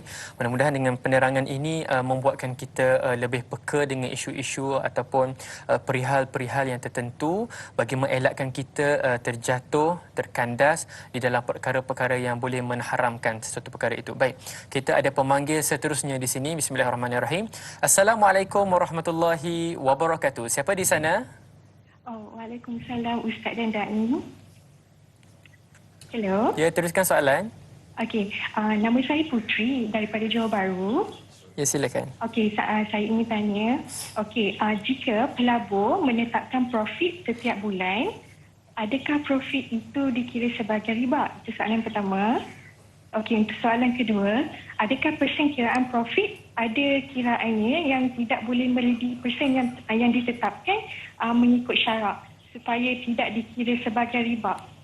Okey, contoh pelabur invest sebanyak 20,000 dan profit 500 setiap bulan selama 24 bulan. Setelah 24 bulan, investor akan withdraw dia punya laburan tu. Okey, adakah kiraan profit tu ada kiraan persen yang ditetapkan yang tidak boleh melebihi persen? Macam tadi Ustaz ada sebut, tak semestinya kita invest pada syarikat-syarikat besar kan. Kalau macam kita invest pada kawan-kawan, macam yang peniaga jual burger ke, maksudnya peniaga-peniaga kecil macam tu. Itu soalan saya. Baiklah, terima kasih saya ucapkan kepada Putri Ismail. Dua soalan yang bagus sebenarnya. Mudah-mudahan ada manfaat kebaikan kepada kita dan memberikan penerangan juga kepada anda yang terlibat di dalam dunia pelaburan, insya-Allah. Dipersilakan Ustaz. Baik, bismillah wassalatu wassalamu ala Rasulillah. Ada dua perkara. Satu perkara tentang isu penetapan profit. Yang kedua, menetapkan profit tu lebih. Maksudnya ada tak satu ketetapan umum, contohnya tak boleh 50% ke, dia mesti 10% je. Tak boleh 100% ke contohnya, dan seterusnya. Okey, jadi kita pergi soalan yang pertama. Bila kita bincang tentang isu berkaitan tentang profit, maka profit ini adalah satu benda yang semua orang idamkan. Siapa yang melabur dia kata saya tak nak profit, dapat balik modal pun tak apa. Itu masalah tu kan. Jadi dia nak profit. Jadi bila sudut profit ini, di sana ada syarikat-syarikat tertentu yang menawarkan keuntungan tetap. Saya sebutkan tadi, kalau keuntungan tetap, contohnya da'i kata saya boleh bagi 10%, saya boleh bagi 12%. Itu tidak boleh sebenarnya. Kerana dia telah pun menjamin satu modal, yang modal ini pelaburan perlukan risiko, ada contohnya banjir, ada contohnya pelbagai. Jadi kalau kita tetapkan di situ, macam mana yang syarikat pelabur tadi nak bagi keuntungan, sebab dia risiko begitu banyak. Melainkan dia ni ada satu masalah, kita akan tengok daripada sudut yang lain. Maksudnya mungkin kita kata ada pihak ketiga ke contohnya, kan, ataupun daripada sudut yang lain juga ada dia punya isu-isu yang tidak berapa jelas di situ. Itu maksudnya kita kata tidak boleh secara bulanan itu yang ditawarkan. Contoh kita masuk satu skim, satu pelaburan yang mana tiap-tiap bulan kita akan dapat 500 contohnya. Kita masuk katalah contoh 10,000, 500. Siapa tak gembira bulan-bulan dapat 500? Kan saya pun nak masuk kan kalau dah macam tu. Jadi ceritanya sekarang ini dia itu adalah salah satu daripada helah skim cepat kaya untuk menggalakkan orang lagi masuk. Bila tak ada orang masuk, dia tak boleh bayar, maka collapse, maksudnya akan runtuhlah skim tu. Tapi ceritanya akan ada sentiasa orang akan masuk dan bila dah terdedah dan sebagainya dan akhirnya semua orang tahu benda tu adalah penipuan, baru maka barulah orang tersedar. Jadi kadang-kadang saya minta maaf sebut, kita ni setengah-setengah orang bila dia dah masuk baru dia tanya hukum. dia tak tanya hukum sebelum dia masuk. Kan ni ustaz boleh tengok tak ni sekarang, siapa boleh check ke yang boleh lah, yang bantu. Dia tak tanya waktu nak invest tu, nak pergi melabur, tapi tanya dah masuk. Ustaz, saya dah masuk dah gini-gini. Jadi dia akan jadi satu sanksi yang akan menyatakan ustaz tak ada ke cara boleh jadi halal ke, kan, tak ada ke ulama mana kata ke boleh ke. Jadi isu dekat situ. Baik, itu isu yang pertama. Jadi saya sebut tidak boleh menetapkan profit secara bulanan ke, secara tahunan ke, secara jelas dan nyata, melainkan kalau ikut indikator rate tadi yang saya sebutkan tadi. Kalau tengok performance kita punya tahun lepas punya pelaburan memang 10%. Tahun dulu pun 10%. Tahun sebelum tu kurang sikit 8%. Tahun sebelum tu 9.5%. Jadi kita kata insya-Allah boleh, bukan kita jamin lah, tapi kita boleh dapat untuk 10%. Jadi tuan melabur ni tak ada masalah 10%, insya-Allah, sebab bulan-bulan sebelum tahun sebelum ni pun kita dapat macam tu juga. Yang tu okey. Tapi kalau tak mesti dapat 10%, bulan-bulan bayar 500. Itu something masalah. Tiba-tiba kita bayar bulan ni, besok dah dapat dia melabur macam mana duit kita ni? Kan? Patutnya dia proses lama dan ada dia punya cara kaedah yang tepat untuk isu yang berkaitan dengan perkara itu. Okey, itu satu isu. Isu yang kedua berkaitan tentang berapa sebenarnya yang kita boleh ambil.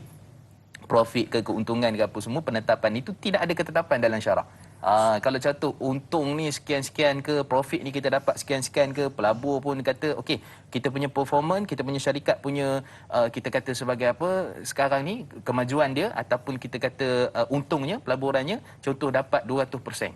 200% ni akan diberikan kepada pemegang-pemegang saham contohnya, ataupun mereka yang terlibat dalam pelaburan ni daripada contoh 10,000, 100%. Banyak tu. Kan? Jadi daripada 10% dah berapa dah, 100% dah berapa dah. Jadi dia dapat yang tu berdasarkan profit dan juga keuntungan yang disepakati. Agihan tu contohnya 20%, 20%, 20% ke, tapi profit tu 100% contohnya. Maka tidak jadi masalah penetapan itu kerana daripada sudut syarak tidak ada dia punya penetapan khusus berapa profit boleh bagi dan sebagainya, melainkan kalau kita kata contohnya dia bagi lebih, dapat lebih bagi lebih. Akan dapat kurang bagi kurang, tak dapat lebih, langsung bagi lebih Ustaz. tak dapat langsung tak adalah. Jadi Masya itu Allah. risiko dalam isu berkaitan dengan pelaburan. Wallahu a'lam. Wallahu subhanahu wa ta'ala alam. Alhamdulillah, bagi lebih dapat lebih, insya-Allah, mudah-mudahan ada manfaat kebaikan. Baik, kita ada pemanggil yang seterusnya. Assalamualaikum. Siapa di sana? Waalaikumsalam. Assalamualaikum Ustaz dan juga Da'i. Assalamualaikum. Ya puan, silakan soalan. Saya Tawa, saya nak tanya. Saya nak tanya tentang proses pembelian emas. Kerana bila kita buat beli emas baru, kita nak seimbang dengan emas kita yang lama. Hello? Okey. Ya, teruskan. Okay. Teruskan. Jadi saya pernah terbaca, bila kita buat transaksi pembelian emas tu, kita tak boleh buat secara sekaligus. Maksudnya, kita kena trade in dulu baru kita boleh beli yang, maksudnya hasil daripada profit daripada yang beli yang emas sama tu, baru kita boleh gunakan untuk beli emas yang baru tu. Adakah betul macam tu ataupun sebaliknya ke Ustaz? Kaedah pelaksanaan. Baik. Ah. Terima kasih saya ucapkan kepada Puan Salwa Abdul Wahid berkaitan dengan proses perlukah kita adakah kita boleh trade in emas itu dulu kemudian baru beli yang baru, ataupun kita boleh buat dalam satu masa, maknanya kaedah yang betul cara melaksanakan. Mohon penjelasan Ustaz, insya-Allah. Baik, bismillah wassalatu wassalamu ala Rasulillah. Terima kasih pada Puan Salwa, dan saya yakin bukan Puan Salwa saja, ramai di luar sana yang waktu emas harga jatuh ni ramai nak pergi trade in kan. Ramai nak beli emas yang baru.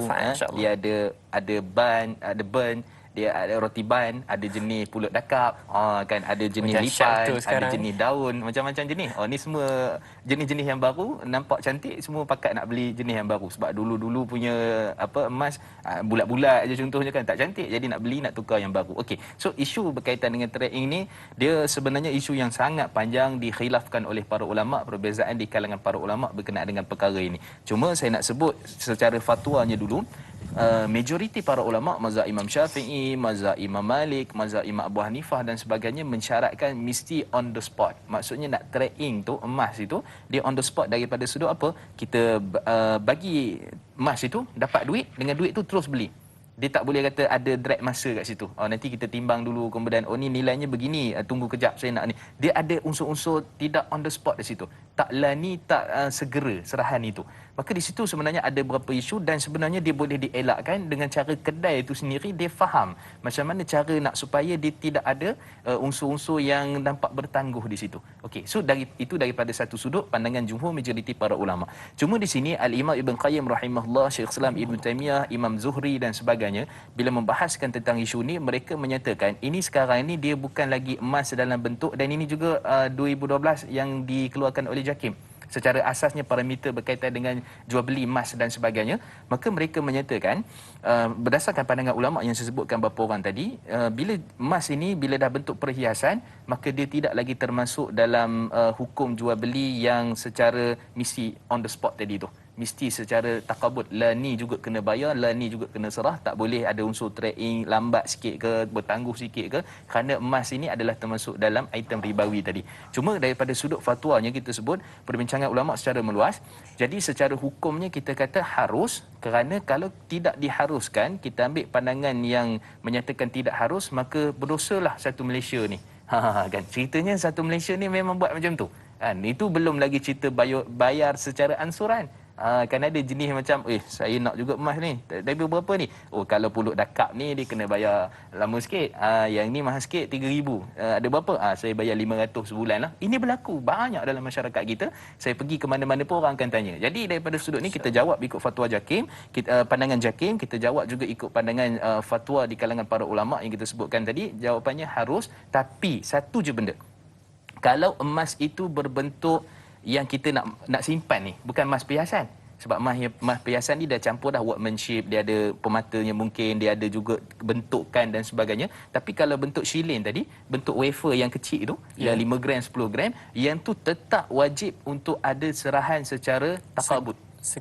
Maksudnya mesti ada takabut tu, dia boleh jadi macam tadilah, sama ada secara online tapi dah tahu ada bukti pembelian, dia mesti gitu. Dia tak boleh ada unsur-unsur beli ke tak beli ni kan. Tapi duit dah bayar, tapi emas ni nantilah kita tunggu stok. Tunggu stok tu masalah.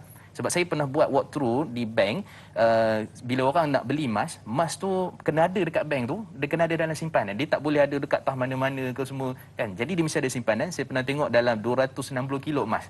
Jadi 260 kilo tu banyak, dan bila orang beli tu betul-betul emas tu ada. Walaupun secara online. Jadi emas tu telah di-lock, maksudnya telah ditetapkan berapa siri dan sebagainya, maka hukumnya adalah harus. Tapi emas perhiasan tadi kita dah sebut dah, ada fatwa JAKIM dan sebagainya perbincangan, maka diharuskan untuk beli walaupun secara trade-in tadi. Tapi yang lebih terbaiklah kalau kata boleh on the spot, serah macam mana supaya tak bertangguh, lebih baik. Itu persepakatan tuan-tuan dan puan-puan itu dengan tuan kedai. Ustaz, ya? Itu dia punya cerita perbincangan. Wallahu alam. Wallahu alam. Nak masuk dalam dunia pelaburan hatta ketika jual beli emas juga kita kena ada ilmu di dalamnya. Profit oriented, keuntungan yang tertinggi dalam majlis ilmu juga perlu kita cari. Kembali selepas ini.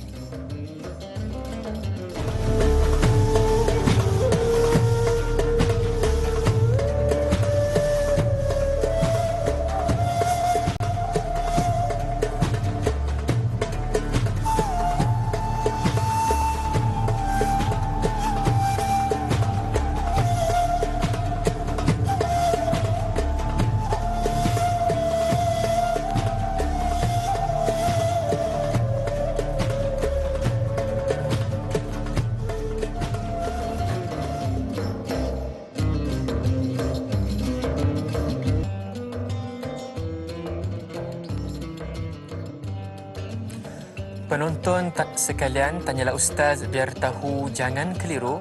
Apakah investment objektif utama kita untuk meraih keuntungan di alam hari akhirat sana di sisi Allah Subhanahu Wa Taala? Jika tidak, bersama dengan saya dalam Tanyalah Ustaz biar tahu, jangan keliru. Mudah-mudahan ilmu yang berkaitan dengan dunia pelaburan ini, fik pelaburan ini, mendatangkan laba bukan saja di atas dunia, bahkan menuju di hari akhirat sana. Mudah-mudahan insya-Allah.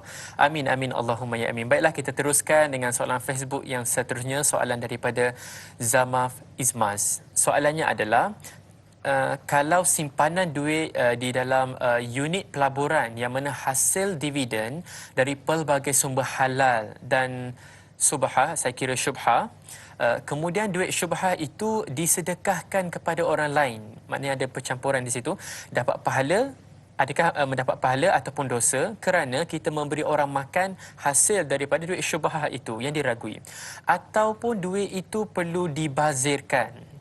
Saham ada naik dan juga turun. Yang naik akan mengambil keuntungan di atas kerugian saham yang lain, bergembira di atas kerugian orang lain. Adakah ianya diharuskan situasi ini menurut agama Islam? Mohon pencerahan daripada Ustaz, insya-Allah. Baik, bismillah wassalatu wassalamu ala Rasulillah. Terima kasih kepada tuan yang bertanya tadi. Saya kira ada beberapa soalan sebenarnya di situ. Soalan pertama yang kita melihat tadi adalah isu berkaitan dengan pertama isu berkaitan dengan saham tu sendirilah. Kalau contohnya saham orang lain naik, dia untung, kemudian kita rugi, orang lain pun suka kat kita. Sebenarnya dia isu saham ini dia adalah isu kita cara penyelidikan kita ataupun dipanggil sebagai fundamental ataupun technical analysis kita. Kita sebenarnya yang bukan menentukan untung dan rugi, tapi kita yang terdedah. Jadi kalau kita tak berapa mahir, kita tak berapa pandai, maka sudah tentu rugi tu lebih lah. Jadi dah rugi tu satu hal, satu lagi rugi kita ketika mana kita tak ada ilmu dalam isu berkaitan dengan pelaburan saham. Saham tak ada masalah, yang mana patuh syariah, yang halal. Sebab tu SC, Suruhanjaya Security Malaysia akan keluarkan senarai hampir 1,000 syarikat pada bulan Mei dan juga bulan November untuk menyatakan bahawa mana saham yang patuh syariah, mana yang tidak, mana syarikat patuh syariah ataupun tidak. Sekitar lebih kurang dalam sebenarnya lebih hingga ke hampir 80% kebanyakan syarikat yang ada tu patuh syariah. So katalah contoh daripada 1,000 tu lebih kurang dalam 700 lebih 800 tu patuh syariah, insya-Allah. Jadi tuan-tuan kena tengok sentiasa update di Suruhanjaya Security Malaysia, dan tuan-tuan tengok pada bulan Mei dan juga bulan November dia akan keluarkan list. Maksudnya akan ada tiba-tiba syarikat ataupun saham yang tak patuh syariah. Mungkin sebab dia punya diambil pinjaman konvensional ke, ataupun ada unsur-unsur yang mana termasuk dalam benda-benda perkara yang syubhah tadi sebagai contohnya, maka itu antara perkara yang dia perlu lihat betul-betul. Baik, itu isu yang pertama. Isu yang kedua tadi, pelaburan antara halalnya banyak, mungkin syubhahnya sikit contohnya. Okey, saya sarankan kepada semua di luar sana, jangan cari yang syubhah sikit, jangan cari yang syubhah tu banyak, cari yang betul-betul halal. Kan? Cari pelaburan yang betul-betul halal, kita tanya orang, kita tengok hukum, tengok JAKIM, kita tengok Suruhanjaya Security Malaysia, kita tengok apa yang telah diputuskan oleh Majlis Penasihat Syariah Bank Negara sebagai contoh, ataupun pelaburan di bank-bank Islam. Kalau pelaburan di bank-bank Islam tu selamat kita. Tak payah fikir dah ni nak kena tengok ke apa. Bismillah, kita masuk, kita melabur ataupun kita simpan ke dan sebagainya, maka kita dah terlepas dah hukum halal dan haram itu, insya-Allah halal sebab kita guna produk perbankan Islam. Ni mana-mana perbankan Islam yang ada di Malaysia hampir 20 dah. Maka tuan-tuan boleh lihat apa produk dia, apa penawaran dia, apa jenis apa kita kata jenis produk-produk lah yang boleh ditawarkan, keuntungan, profit dan sebagainya. Okey. Kemudian katalah contohnya kita masuk satu saham. Masuk satu saham ni tiba-tiba pada kita masuk tu Januari contohnya, tiba-tiba pada pertengahan tahun tu dia tak patuh syariah. Ataupun ada unsur-unsur syubhah situ tapi tak patuh syariah tu sikit. Contohnya lah syarikat ni dia telah pun contohnya PKP ni dia tak boleh nak struggle ataupun tak boleh nak hidup dah. Dia pun terpaksa buat pada pinjaman konvensional. Dia buat pinjaman sikit konvensional. Jadi di situ dah ada unsur yang tidak harus dah. Jadi nak tengok kepada persennya. Maksudnya cerita sini, katalah halal itu secara umumnya 80%, tapi dah sampai tengah tahun bulan 5 nanti ada berapa persen yang tak halal tadi, syubhah tadi maksudnya. Syubhah, percampuran. Jadi percampuran dan sebagainya lah. Jadi yang percampuran tadi, syubhah tadi tu kita nak buat macam ni. Dalam istilah dipanggil cleansing. Maksudnya kita nak kena kita nak kena bagi dekat siapa, ataupun kena bazir kan tadi soalan tanya tadi kan. Bazir tu maksudnya mungkin campak kat longkang ke kan, ataupun bakar ke contohnya lah. Okey, isunya sekarang ini ialah sebab tu dalam hadis riwayat daripada Ibnu Mas'ud, riwayat juga daripada Ibn Umar dan Ibn Abbas dalam Musannaf Ibnu Abi Shaybah, yang menceritakan ketika mana ada satu orang dia terlibat dengan judi dan sebagainya, riba, tiba-tiba orang tu ajak makan pergi rumah dia. Jadi ada sebahagian orang ni tanya kepada Sayyidina Abdullah bin Abbas, Sayyidina Abdullah bin Mas'ud, maka kata Sayyidina Abbas, Sayyidina Abdullah bin Mas'ud, kamu pergi makan bismillah, dosa atas dia. Kamu tu harus, sebab dia telah bertukar zat. Sebab tu kaedah fiqh menyatakan tabadul sababul milk, disebabkan pertukaran sebab pemilikan, dan akhirnya qa'iman maqam tabadul zat, dia akan menjadi pertukaran daripada sudut zat itu. Maksudnya tadi saya yang terlibat syubhah tu, jadi saya nak bagi duit tu dekat dai ataupun fakir miskin ataupun mana-mana. Jadi mereka tak ada masalah lah sebab dah tukar zat dah.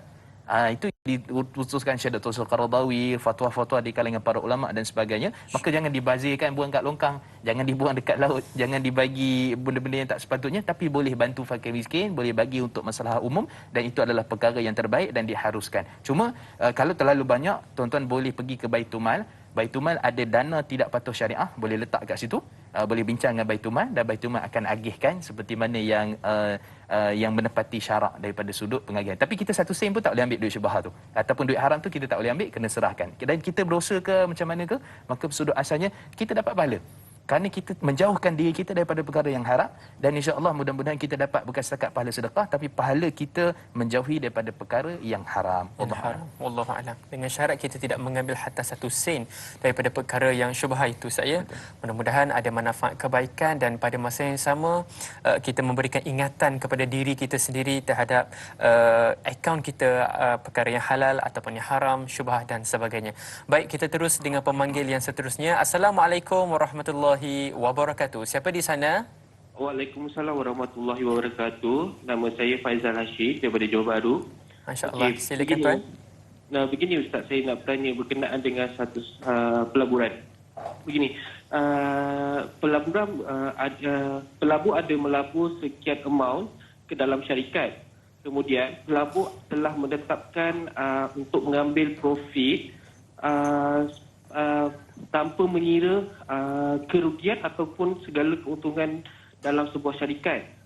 Dia tidak ambil tahu pun, pelabur tidak ambil tahu. So saya nak tahu, adakah pelaburan itu mengikut dan kontrak itu, apakah hukum di sebalik kontrak itu? Yang itu saya nak jelaskan, nak pastikan. Baik. Itu saja. Baik, terima kasih saya ucapkan kepada Tuan Faizal Hashim yang berkaitan dengan kita masuk dalam dunia pelaburan tetapi kita tak ambil cakna sangat Ustaz ya, berkaitan kaedah pelaburan, apa yang dilabur dan sebagainya. Mohon pandangan Ustaz insya-Allah. Baik, bismillah wassalatu wassalamu ala Rasulillah. Okey. Bila kita sebut tentang pelaburan, jadi pelaburan tu kita dah tahu dah daripada sudut asasnya dia berapa mungkin dia punya indikator rate tadi, pelaburan berapa akan dapat tahunan, semua kita dah buat analisis sikit. Kita dah tengok kemudian performance dia, maksudnya daripada sudut syarikat itu sendiri, kemudian juga kita melihat daripada sudut apa yang dilaburkan dan siapa dia punya penyelaras ataupun ada tak penasihat syariah dan sebagainya. Katalah semua tu dah lulus. Kan dah lulus. Dan kita ni ada contohnya 10,000, kita nak pergi melabur dalam satu syarikat tu, kita tak nak ambil tahu untung rugi ke, pelaburan tu macam mana ke dan sebagainya. Kalau kita tak nak ambil tahu daripada sudut untung rugi apa semua tu, yang tu bukanlah satu kewajipan untuk kita tahu. Kan sebab untung dan rugi ni syarikat punya kawalan, syarikat yang akan melabur tempatnya dan daripada sudut strategi dan sebagainya, maka yang tu tidak menjadi masalah untuk kita tahu. Yang ini kalau konsep yang kita panggil sebagai mudharabah ataupun kita bagi dia modal, dia yang jalankan daripada sudut ke mana pelaburan. Yang pastinya ikut syariat, garis panduan halal dan sebagainya, maka itu adalah salah satu perkara yang sangat dituntut. Cuma kita dah sebut tadi, kalau syarikat itu waktu dia waktu rugi pun kita dapat bayaran profit, waktu untung pun kita dapat bayaran profit. Sebenarnya kita dah sebut tadi, kalau syarikat ni kita melabur, dia sudah tentu ada untung dan rugi.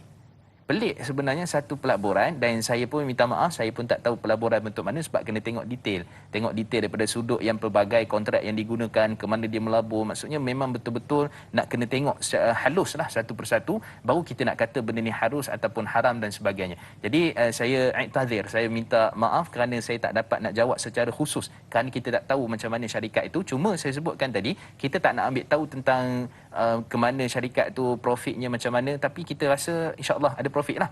Yang tu tidak ada masalah sebenarnya. Tapi kita kena pastikan syarikat tu halal. Cuma daripada sudut yang lain juga, kita kena jelas daripada sudut kalau kita ada musyarakah. Musyarakah ni maksudnya perkongsian, kita punya modal pun kongsi, keuntungan pun kongsi. Jadi berapa persen sebenarnya? Kalau mudharabah tadi pun sama juga, berapa persen yang kita boleh ambil. Jadi yang tu kena jelas. Kalau syarikat untung, kita akan dapat sebagai contohnya pembahagian bagi secara sama rata contohnya. Contohlah saya dengan Da'i Nizar nak buka satu syarikat. Bila buka satu syarikat ni, saya sebagai pelabur, Da'i Nizar pun pelabur juga. Maksudnya masuk juga, kita kongsi 50% So kita sepakat kalau syarikat ni untung, maka pada waktu itu kita akan bagi 50% lah. Tu contohnya. Tapi katalah contoh Da'i Nizar kata, Da'i Nizar baik, Da'i Nizar kata tak apalah, ambil lah 60% kan, Ustaz ambil lah 50%, saya ambil 40% cukup lah contohnya. Boleh. Kerana atas dasar persepakatan bila mana ada keuntungan. Jadi keuntungan itu kena jelas berapa pembahagiannya ketika mana di akhir hujung tahun ke ataupun apa, ketika mana kita sebagai contoh kita kata penutup akaun hujung tahun lah. Jadi berapa keuntungan semua tu kita jelas berapa persen yang kita akan dapat. Tapi dia tak boleh kata apa, contohnya mesti kalau rugi pun saya dapat. Kalau untung patut saya lagi dapat lah. Jadi itu adalah salah satu menjamin daripada sudut keuntungan itu dan dia jadi isu. Melainkan jaminan itu daripada pihak ketiga. Contoh saya dengan Ainizal, tiba-tiba ada satu orang yang dia pun akan menjamin modal itu. Dia jamin maksudnya kalau rugi tak apa saya tanggung. Yang tu ada perbincangan dari AUFI, Majma' Fiqh Islami dan sebagainya bincang yang tu diharuskan. Tapi kalau saya sendiri nak tanggung dan Ainizal sendiri nak tanggung, maksudnya saya masuk 20,000 mesti ada 20,000 nanti. Itu tak boleh lah kan. Saya masuk 20,000 keuntungan mesti 10%. Yang tu tak boleh lah. Kerana ini adalah salah satu daripada unsur-unsur yang kita kena melihat satu persatu. Wallahualam. Itu respon ataupun jawapan ringkas kepada pertanyaan yang diajukan tadi. Wallahualam. Tapi detailnya kena tengok satu persatu. Syarikat buat apa, ke mana dan sebagainya. Wallahualam. Wallahualam. Baiklah, kita teruskan dengan soalan Facebook yang seterusnya. Soalan daripada Puan Izzara. Soalannya adalah didapati penurunan ketara pasaran saham kesan daripada maafkan saya, kesan pandemik ketika ini membuka peluang kepada firma unit amanah untuk memajukan portfolio pelaburan masing-masing. Soalan saya, apakah ketika ini waktu yang sesuai untuk membeli saham? Dan pada masa yang sama, bagaimana untuk meminimumkan jika ada kerugian untuk masa yang akan datang? Apakah keperluan yang perlu diambil kira? Mohon pandangan Ustaz, insya-Allah. Baik, bismillah wassalatu wassalamu ala rasulillah. Saham ni dia teknikal sebenarnya. Bila kita nak tengok kan bila perlu beli, bila perlu jual, maka yang tu sebenarnya kita kena ada teknikal kita. Kita kena ada dia punya, senang ceritanya kita kena belajar betul-betul tentang saham itu, dia ada kajiannya dan sebagainya. Dan saya nak sebutkan tadi, bila sebut waktu pandemik ni saham turun, sebenarnya ada saham yang naik dan sangat naik. Kan contohnya kalau sebelum ni kita kata sektor pembuatan sarung tangan. Itu memang naik tu. Sektor berkaitan dengan pembuat sekian-sekian. Sektor berkaitan dengan mungkin makanan dan sebagainya. Ada syarikat-syarikat yang mana saham dia sentiasa naik walaupun dalam keadaan pandemik. Dia tak semestinya bila pandemik semua turun. Jadi yang tu sebenarnya kalau kita nak kaji, pertama daripada sudut kalau kita buka bursa apa semua tu, dia ada tanda lah S ataupun bulatan dan sebagainya. Itu antara tanda saham itu patuh syariah. Maka kita beli tu bismillah, insya-Allah okey. Tapi jangan main beli kan. Kita kena ada dia punya analisisnya, kena tengok, kena belajar, kena kaji, kena melihat daripada sudut pasaran, kemudian jangkaan-jangkaan. Contohnya kalau contoh sekarang ini industri berkaitan dengan apa yang akan naik. Jadi syarikat itu menawarkan apa. Jadi kita kena bijaklah pada sudut itu dan itu boleh bukan setakat meminimumkan, tapi insya-Allah yang kita rasa kalau dengan itulah caranya, dengan betul, dengan teknikal, tapi semua tu rezekilah. Tapi secara umumnya insya-Allah dia akan naik dan ada keuntungan. Tapi kalau kita main beli je, tengok ni patut syariah, beli terus. Kan tak kaji syarikat macam mana pasaran turun naik dan sebagainya, pandemik dan apa dan sebagainya, maka semua itu dia kena ada ilmu. Dan ilmu daripada saham ni, kalau nak sampai betul-betul mahir dalam saham ni, dia sangat mahal sebenarnya. Berbaloi lah. Kalau kita melabur itu boleh dapat banyak, maka yang sudut kita nak mengaji, nak belajar tu pun ada invest juga sebenarnya. Kita labur juga daripada sudut ilmu dan teknikal. Tapi daripada sudut kita nak main tu juga, maksudnya kita nak jual beli saham dan sebagainya pun daripada sudut teknikal. Jadi semua ini digabungkan dan akhirnya akan mendapat jawapan lah seperti mana yang Puan tadi tanyakan. Maksudnya kita sendiri yang boleh analisis, boleh tahu mungkin naik, mungkin turun dan sebagainya, iaitu boleh meminimumkan kita punya kerugian. Dan kalau kita rugi itu kira, sebab tu saham ni dia high risk. Dia tinggi risiko dia. Kalau rugi betul. Kalau untung betul. Kan. Kalau untung sikit pun ada juga kan. Tapi ceritanya itu adalah salah satu yang memang kita kena belajar betul-betul dan kita ada teknikalnya dan sebagainya supaya kita bila melabur tu dengan ilmu dan tidaklah kita kata ataupun meminimumkan sendiri kerugian itu dengan sebab ilmu dan cara dan taktik bila mana kita melabur saham itu. Wallahualam. Ringkas saja. Wallahualam. Insya-Allah kemahiran teknikal analisis itu penting apabila kita memasuki dunia pelaburan. Maafkan saya, banyak sebenarnya petua yang telah Puan Al-Fadhil Ustaz berikan kepada kita yang perlu kita manfaatkan dan kita catat. Baik penonton sekalian, kita nak melaporkan tirai sebenarnya Ustaz ya di TV3 dan kita ada siaran tambahan selama 30 minit di TV9. Teruskan kekal bersama dengan saya dan Iniza dan juga Al-Fadhil Ustaz. Banyak lagi persoalan menarik mengenai fiqh pelaburan kembali selepas ini. Okay, alhamdulillah Ustaz.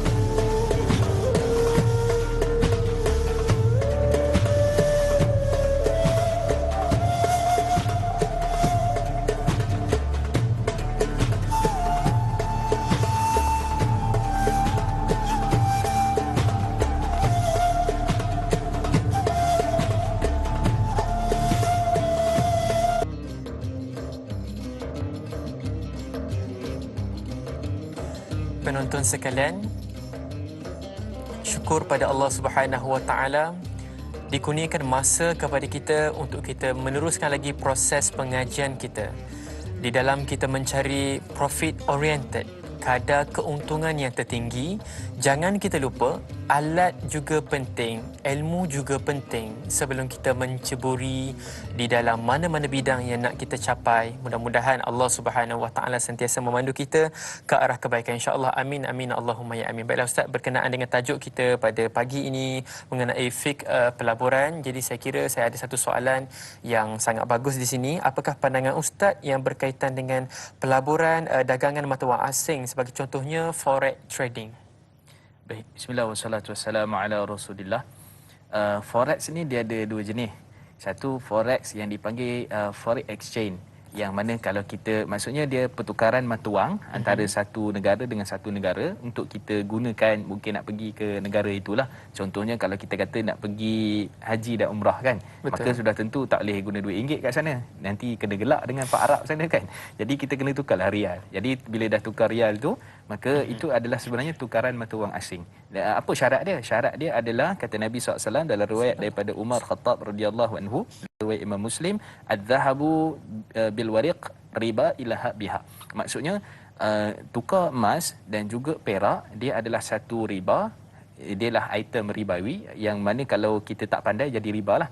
Kemudian melainkan on the spot. Jadi melainkan takabut, melainkan juga lani juga. Maksudnya saya pergi dekat yang dipanggil sebagai pengurup mata wang, saya tukar terus dengan dia, saya terus dapat duit tu. Jadi dia tak boleh ada lewat, delay. Contohnya saya pergi, katalah dai ada buka satu forex exchange kan, maksudnya pertukaran mata wang asing, pengurup mata wang. Kemudian saya pergi kat dai, ni sebab sembang-sembang kan, kawan-kawan kata ni ada 2,000 ni nak tukar. Tukar dululah, saya nak pergi minum teh jap kawan kan. Jadi sebenarnya minum teh tu tak boleh dia jadi riba.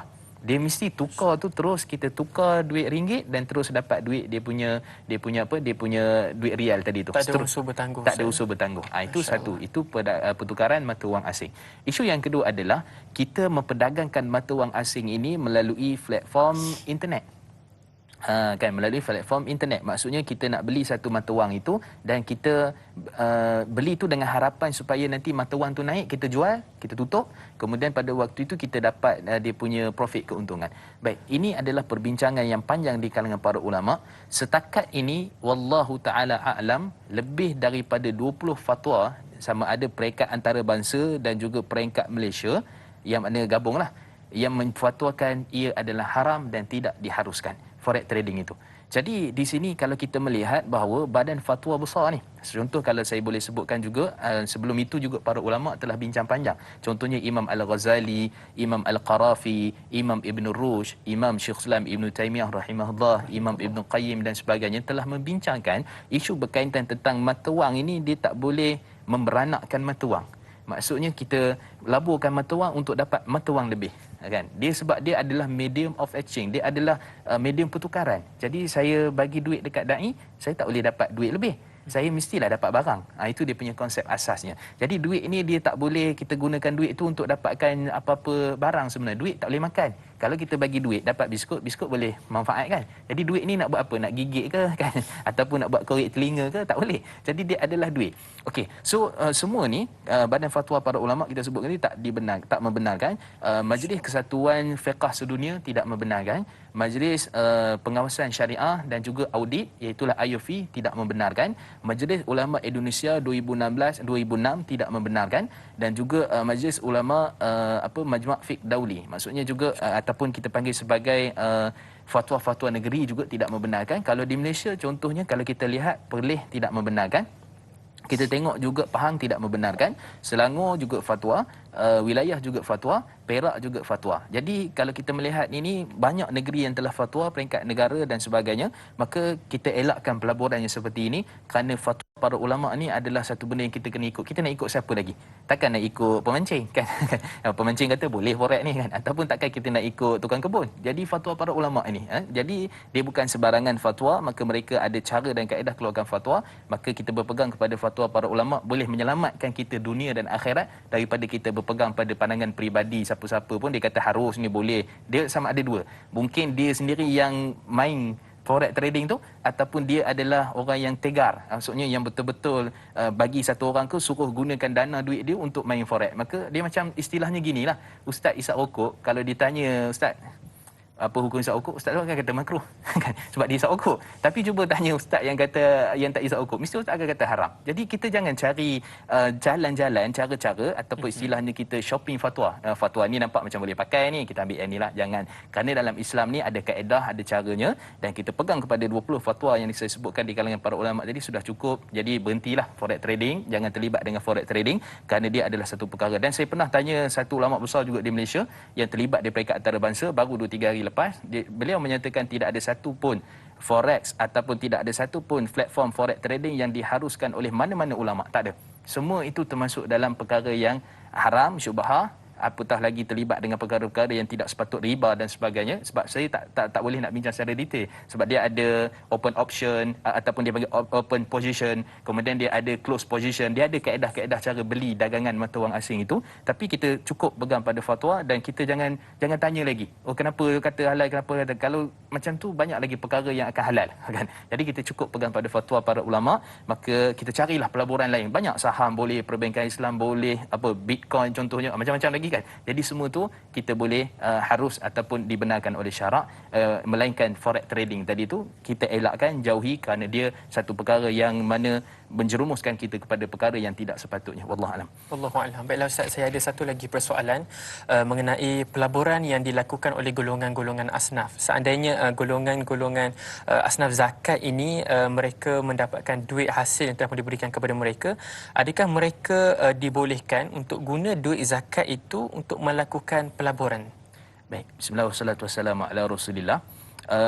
Sebenarnya ada di peringkat bank ataupun ada setengah-setengah syarikat tertentu yang dia ada yang dipanggil sebagai microkredit. Dia ada pembiayaan yang mana golongan asnaf ni dia boleh buat pembiayaan yang mana contohnya kalau setengah bank 5,000 ke bawah. Dia tak bolehlah 20,000, 30,000, tak boleh, sebab kita pun faham daripada sudut asnaf pun mereka pun masih lagi mencari ruang pekerjaan dan sebagainya, maka tak bolehlah pinjam banyak. Tapi ada skim microkredit yang mana ada sebahagian bank mengharuskan, ada bank perbankan Islam maksudnya, dan kita boleh asnaf juga boleh membuat pembiayaan mungkin 2,000, 3,000. Okey. So daripada duit tadi tu nak buat apa? Tu yang Dak tanya tadi tu. Nak buat pelaburan ke, kita nak buka gerai makan ke, ataupun gerai kecil lah, ataupun nak berniaga nasi lemak ke, kan, kecil-kecilan itu. Sebenarnya itulah pelaburan. Sebenarnya itulah pelaburan. Jadi pertama sekali asnaf itu sendiri, pertama dia sendiri pun untuk dia nak makan, nak minum apa. Tapi katalah contohnya dapat 1,000 ke ataupun apa duit zakat, katalah contoh 300 dia nak mulakan pelaburan. Itu sebenarnya pelaburan, sebab dia kena beli beras, dia kena beli santan kan, dia kena beli ikan bilis. Itulah pelaburan dalam industri nasi lemak. Contoh kan. Dia sebab tu saya sebut tadi, pelaburan ini bukan semesti kita nak buka syarikat besar dah. Itu juga sebenarnya pelaburan, dan ada untung dan rugi. Untung dia macam mana? Kalau orang beli, kemudian kalau kita pandai marketing dan masakan kita sedap, insya-Allah orang beli. Tapi kalau kita tak pandai buat pun lebih-lebih kurang nasi lemak tak tahu ke mana. Dia punya santan tak ada, itu tak panggil nasi lemak dah kan. Jadi kalau kita buat lebih-lebih kurang dan sebagainya, maka waktu tu memang orang tak beli dan kita berisiko rugi. Okey, so maksudnya pelaburan itu kalau dalam bentuk yang high risk ataupun low risk tadi, yang rendah risiko, nasi lemak dan sebagainya, maka yang itu sebenarnya adalah pelaburan dah. Jadi tak ada masalah untuk asnaf melakukan pelaburan, tapi jangan pergi main saham. Main saham nanti masalah. Kan dia tengok orang kata untung banyak, dia pun melabur main saham, jadi rugi. Jadi dah rugi tu pula dia pula kena nak minta lagi dan sebagainya. Bayar lagi dan sebagainya. Bayar lagi dan sebagainya. Maka pada waktu tu kita kena para asnaf juga dia kena perhatikan betul-betul. Maksudnya rumah, sewa rumah contohnya kan, ataupun makan minum, hak tu lebih utama. Tapi kalau nak tambah balik income profit tu, buatlah peniaga kecil-kecil. Mudah-mudahan, sebab saya jumpa dengan ramai asnaf, bagus. Mereka dah mulakan ada sos tomato sendiri, dan sekarang ni bukan setakat dia asnaf, dia pula pembayar zakat. Sampai tahap macam tu. Maksudnya sebenarnya insya-Allah boleh berubah, tapi strategi pelaburan itu dia kena betul-betul mantap. Jangan sekadar kita letak kat saham, letak kat mana-mana, lepas tu tak tahu ke mana. So biar jadi pelaburan pandai. boleh jadi melebur.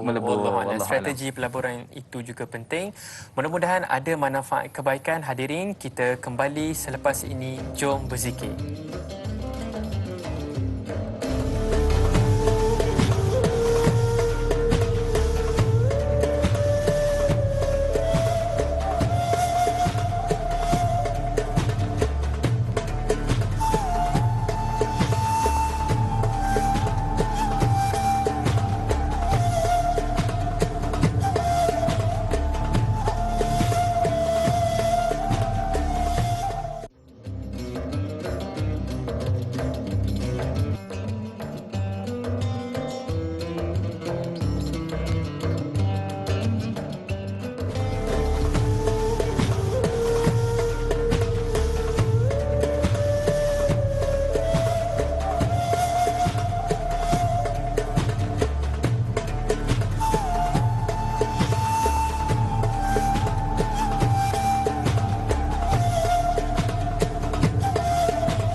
Penonton sekalian, dengan izin Allah Ta'ala direzekikan sekali lagi anda bersama dengan saya Da'i Niza dalam program Tanyalah Ustaz. Biar tahu, jangan keliru. Ultimate goal kita pada pagi ini adalah untuk mendapatkan kefahaman yang berkaitan dengan dunia pelaburan. Tajamkan minda, jom bersama dengan saya kita menedah ilmu. Baik, kita teruskan dengan soalan Facebook untuk pagi ini. Soalan daripada Tuan Abdul Karim Sufian. Soalannya adalah, saya kira ada dua soalan di sini. Pertama, mengapakah Islam amat mementingkan rezeki yang halal dan menentang unsur-unsur riba dalam memilih sesuatu skim pelaburan? Itu soalan yang pertama. Dan soalan yang kedua adalah, adakah pelaburan dalam Bitcoin dikategorikan sebagai pelaburan yang dilarang di dalam Islam? Mohon pencerahan daripada Ustaz, insya-Allah. Baik, bismillah wassalatu wassalamu ala Rasulillah. Penting sebenarnya dalam pelaburan ataupun dalam perniagaan, urusan jual beli kita ni, kita nak halal. Sebenarnya antara perkara yang pertama sekali yang Nabi peringatkan kepada kita, satu saya nak sebutkan adalah supaya kita menjawab soalan SPM dengan lancar dan betul dan tepat. Hari ni SPM kan.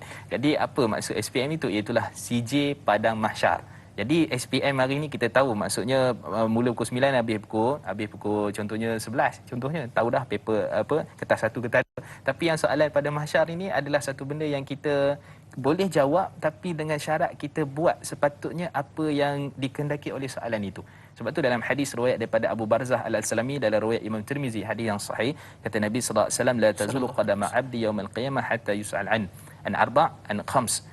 Ataupun dalam riwayat menyebutkan tidak akan berganjak kaki anak Adam, pelabur ke kan, ataupun ustaz ke ustazah ke, siapa saja tak akan berganjak kakinya sehingga ditanya kepadanya berapa soalan. Saya ringkaskan, soalan itu ada 5, tapi 2 berkaitan dengan harta. Min aina tasabahu wa fima anfaqahu, daripada mana dia dapat harta. Kalau melabur tadi halal ke tak? Kalau meniaga tadi halal ataupun tidak. Kemudian selepas dia dapat halal harta itu, ke mana dia pergi harta tu?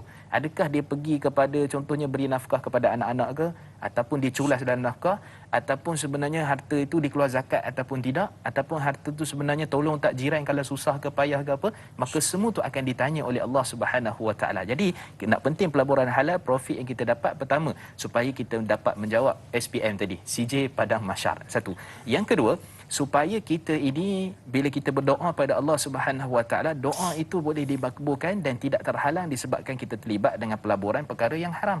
Dalam hadis riwayat Imam Muslim, kata Nabi SAW, ketika mana berjalan seorang lelaki di padang pasir dengan kusuk masai dan sebagainya, kemudian dia mengangkat tangan doa pada Allah, ya Rab, ya Rab, dia ada hajat lah, nak makan, nak minum dan sebagainya. Kemudian kata Nabi SAW, bila mana mencerita tentang itu, wa mat'amu haram wa mashrabu haram, kemudian wal malbasu haram wa ghudhiya bil haram fa anna yusajabu lidzalik, makan dia haram, minum dia haram, pakaian dia haram, dengan perkara-perkara yang haram, macam mana Allah nak makbulkan doa dia? Sebab tu kita kena check baliklah. Kalau ada doa tu rasanya doa sungguh lah kan, nangis-nangis betul lah depan Kaabah lagi kan, ataupun di sejadah lagi kan, tapi tiba-tiba rasa Allah tak makbulkan doa tu. Antara satu puncanya, cuba check balik kita punya dulu pernah terlibat dengan perkara haram ke, kita melabur tempat-tempat yang tak sepatutnya ke, ataupun kita tak buat penyucian secara serahan semua harta-harta yang haram itu, maka semua kena tengok balik. Tu yang kedua. Yang ketiga tadi kita sebut, zakat sedekah kita ni tak diterima. Bila mana kita terlibat dengan perkara yang haram, seperti mana saya sebutkan di awal tadi, kerana siapa yang kumpul daripada waman jama'a malan haraman, siapa kumpul daripada harta yang haram, dia bersedekah kemudian dalam keadaan yang haram itu, maka Allah tak terima sikit pun. Jangan rasa bangga, oh aku banyak sedekah, tapi harta dia haram. Daripada harta yang haram dia sedekah, konon-kononnya dia nak cucikan harta itu. Maka tidak, kerana dia bukan sedekah, dia kena bagi semua sekali ke Baitul Mal ke ataupun tempat-tempat seperti mana yang kita sebutkan tadi. Dan kemudian yang akhir sekali, sebenarnya banyak kan. Yang akhir sekali adalah supaya kita ni tidak jadi manusia yang muflih dekat akhirat. Dalam riwayat Imam Al-Bukhari, ketika mana cerita tentang orang transfer, ni transfer duit kan, tapi akhirat transfer pahala. Ketika mana satu orang itu dalam keadaan aklu mahadha, dia makan harta orang. Maksudnya dia melabur tu, dia menipu. Ini kan ramai orang menipu dalam pelaburan dan sebagainya. Dia tipu orang ramai. Katalah dia tipu tu 15,000 orang. Mana dia nak cari 15,000 orang ni dekat akhirat nanti? Melainkan kalau dia bertaubat, dia kena pulangkan balik segala hak-hak yang sepatutnya dia telah ambil pada orang tu. Kalau dia tak pulangkan balik hak itu, dia akan beri kesan dekat akhirat. Kesan yang macam mana? Dia dah lah pahala pun mungkin banyak lah, dia dah taubat pergi haji umrah, tapi semua tu akan jadi transfer kepada orang tadi tu. Kata Nabi SAW, kalau dia tak dapat lunaskan, mohon maaf, pulangkan balik waktu mana dekat dunia ini, maka pada waktu itu segala duit yang dia, segala pahala dia ada tu akan dibagi kepada orang tadi tu. Bahkan yang lebih malang lagi, dosa orang tu pula, kalau ada dosa akan bagi pula kepada orang yang menipu tadi tu, kan, dalam pelaburan dan sebagainya. Dan kemudian kata Nabi, faturiha ilan nar, dicampak ke dalam neraka Allah Subhanahu wa taala. Jadi sia-sialah tuan-tuan kalau kita tak betul-betul dalam bab harta ini, pelaburan kita mengikut dan je dan sebagainya, maka sangat memberi kesan. Kita ingat selamat kat dunia, akhirat kena tanya dan macam-macam lagi. Okey, itu satu soalan secara ringkasnya. Dan soalan kedua, isu berkaitan tentang Bitcoin. Kan? Adakah dilarang? Adakah dilarang dan sebagainya. Okey, Majlis Fatwa Wilayah Persekutuan, Majlis Fatwa Perlis baru juga 2018-2019 telah pun bincang tentang isu Bitcoin ni. Dan Bitcoin ni para ulama bincang, adakah dia sebenarnya mata wang ataupun tidak. Kalau mata wang tadi dia jadi isu lah. Jadi isu sebab dia ada proses-prosesnya, mana boleh jual beli dan sebagainya. Tapi bila mana dia ini bukan mata wang, dia bukan digital currency, dia adalah digital asset. Aset yang telah didigitalkan. Maksudnya dia adalah satu simpanan, kita tak boleh pegang tapi ada dalam simpanan. Sebab dia bermain dengan isu blockchain, itu dia punya medium dia ada. Public ledger, kemudian dia ada juga tentang e-wallet, hard wallet, macam-macam lagi ceritanya. So bila kita melabur tu, dia memang isunya benda tu harus daripada sudutnya sebab dia adalah simpanan aset. Dia bukan mata wang. Jadi kita simpan satu aset. Dan Bitcoin ni harganya sangat pelik-pelik naik dia. Dulu asalnya 2,000, 7,000, sekarang ni ratus ribu lah satu Bitcoin tu. Maksudnya siapa beli dulu tu memang untung betul lah dia kan. Tapi kita kena ingat, selain daripada isu Bitcoin itu kita katakan sebagai harus, tapi kena ikut syarat-syarat dia. Ada dia punya perbincangan dia, macam mana nak beli ataupun macam mana nak melabur, itu semua dengan ilmu. Jadi saya sebutkan tadi, dia bukan mata wang, dia adalah digital asset yang telah pun disimpan. Disimpan. Okey, itu satu isu. Yang kedua, dia kena lihat juga pada uli amri. Uli amri di sini maksudnya adalah kalau pemerintah kata kita dihalang guna duit perantaraan itu ataupun digital asset tu, maka waktu tu kita kena bincang balik isu lain lah. Kemudian juga isunya adalah bila cukup haul nisab dia, kena keluarkan zakat.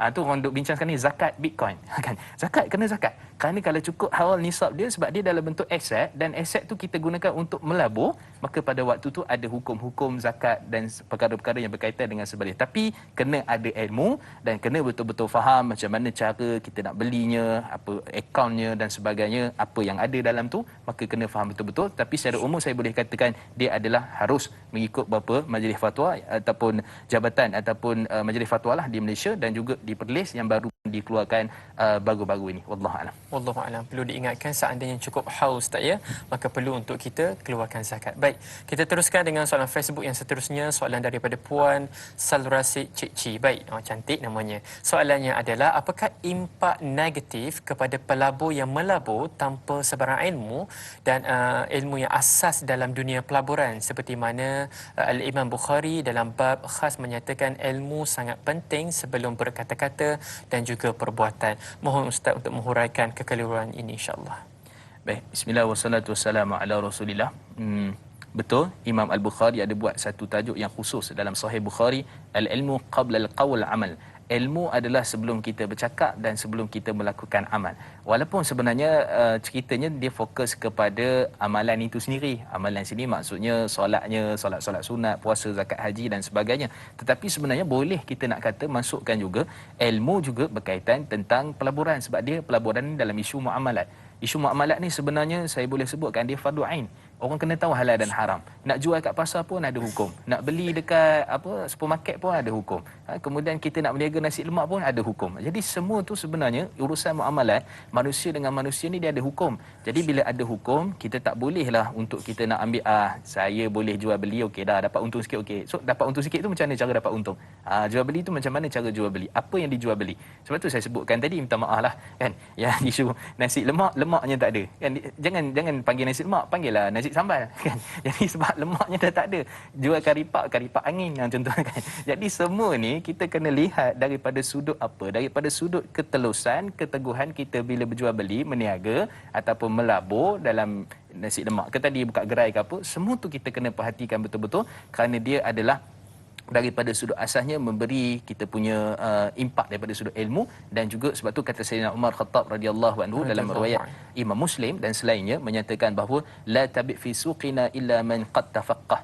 Jangan kamu berjual beli di pasar kami kalau kamu betul-betul dalami ilmu berkaitan tentang khususnya muamalah, timbangannya, penipuannya, kezalimannya, kemudian juga berkaitan dengan hukum-hukum jual beli. Semua tu kamu kena tahu, barulah kamu boleh berjual beli di pasar kami. Maksudnya Sayyidina Umar sangat menekankan tentang berkaitan dengan ilmu itu. Dan kalau cerita tadi tentang isu pelaburan, ya memang kadang-kadang tu sebelum kita melabur tu kita dah labur dah untuk ilmu. Bukannya masuk dulu baru nak bertanya. Bukan Ustaz, masuk dulu baru nak tanya kan. Jadi kita dah melabur dah. Sebab tu Allah Subhanahu Wa Taala fadukan kepada kita ni, kita contohnya, kita nak makan satu benda yang halal. Kita tak boleh sendiri nak pergi proses tengok rempah dia buat pada apa. Kalau ni ayam tu telur dia dekat mana dulu, kan dah besar ni macam mana, kita kena bergantung pada orang lain. Maksudnya kalau kita contohnya kalau makanan halal ada cop jakim, bismillah halal, tak ada masalah, kita tak ada peluang nak pergi tengok dan sebagainya. Begitu juga tentang isu pelaburan. So bila ada cop ataupun kita kata halal pelaburan, contoh di perbankan Islam dan sebagainya, ataupun instrumen saham patuh syariah dan sebagainya, maka kita berpegang pada itu halal, maka sudah cukup. Sebab apa? Fasalu ahla dzikri in kuntum la ta'lamun. Tanyalah ahli zikir. Maksudnya yang dalam bidangnya, kalau Quran, hadis-hadis, tafsir muamalat dan sebagainya, maka kalau dia kata harus, dia kata boleh, kita ikut tu, mudah-mudahan kita terselamat di dunia dan juga di hari akhirat kelak. Sebab tu penting pegang pada fatwa, pada pandangan ulama untuk kita berbincang tentang isu ini. Wallahu a'lam. Wallahu subhanahu wa ta'ala. Alhamdulillah, syukur pada Allah Ta'ala, satu penerangan yang panjang. Mudah-mudahan ada manfaat kebaikan kepada kita. Nampaknya Ustaz, kita nak pun melabuhkan tirai di TV9. Mudah-mudahan topik yang kita bincangkan pada hari ini memberikan kefahaman ataupun sisi positif pandang yang baru kepada kita untuk kita menceburi banyak lagi bidang ilmu yang belum kita kuasai. Mudah-mudahan insya-Allah.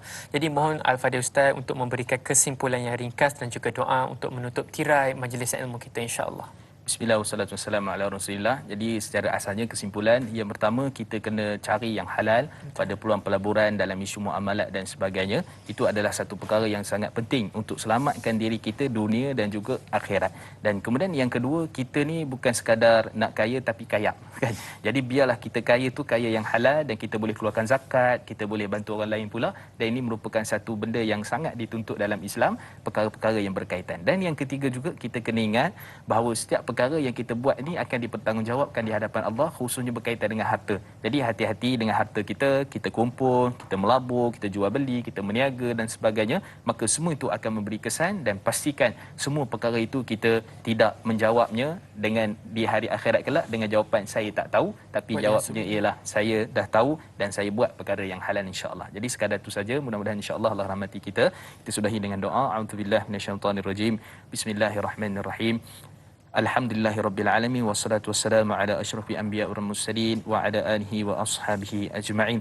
Allahumma inna nas'aluka 'ilman nafi'a wa rizqan thayyiba wa 'amalan mutaqabbala. Ya Allah ya Rahman ya Rahim, ya Allah ya Tuhan kami, jadikanlah kami ini di kalangan orang yang menuntut ilmu dan ilmu yang memberikan manfaat kepada kami dunia dan juga akhirat, dan kurniakanlah kami rezeki yang halal lagi baik, dan berilah kami kejayaan dunia dan juga akhirat insya-Allah. Rabbana atina fid dunya hasanah wa fil akhirati hasanah wa qina adzabannar. Wassallallahu ala sayyidina Muhammad wa ala alihi washabihi wa baraka wasallam, walhamdulillahi rabbil alamin. Taqabbalallahu minna wa minkum. Minna wa minkum, taqabbal ya karim.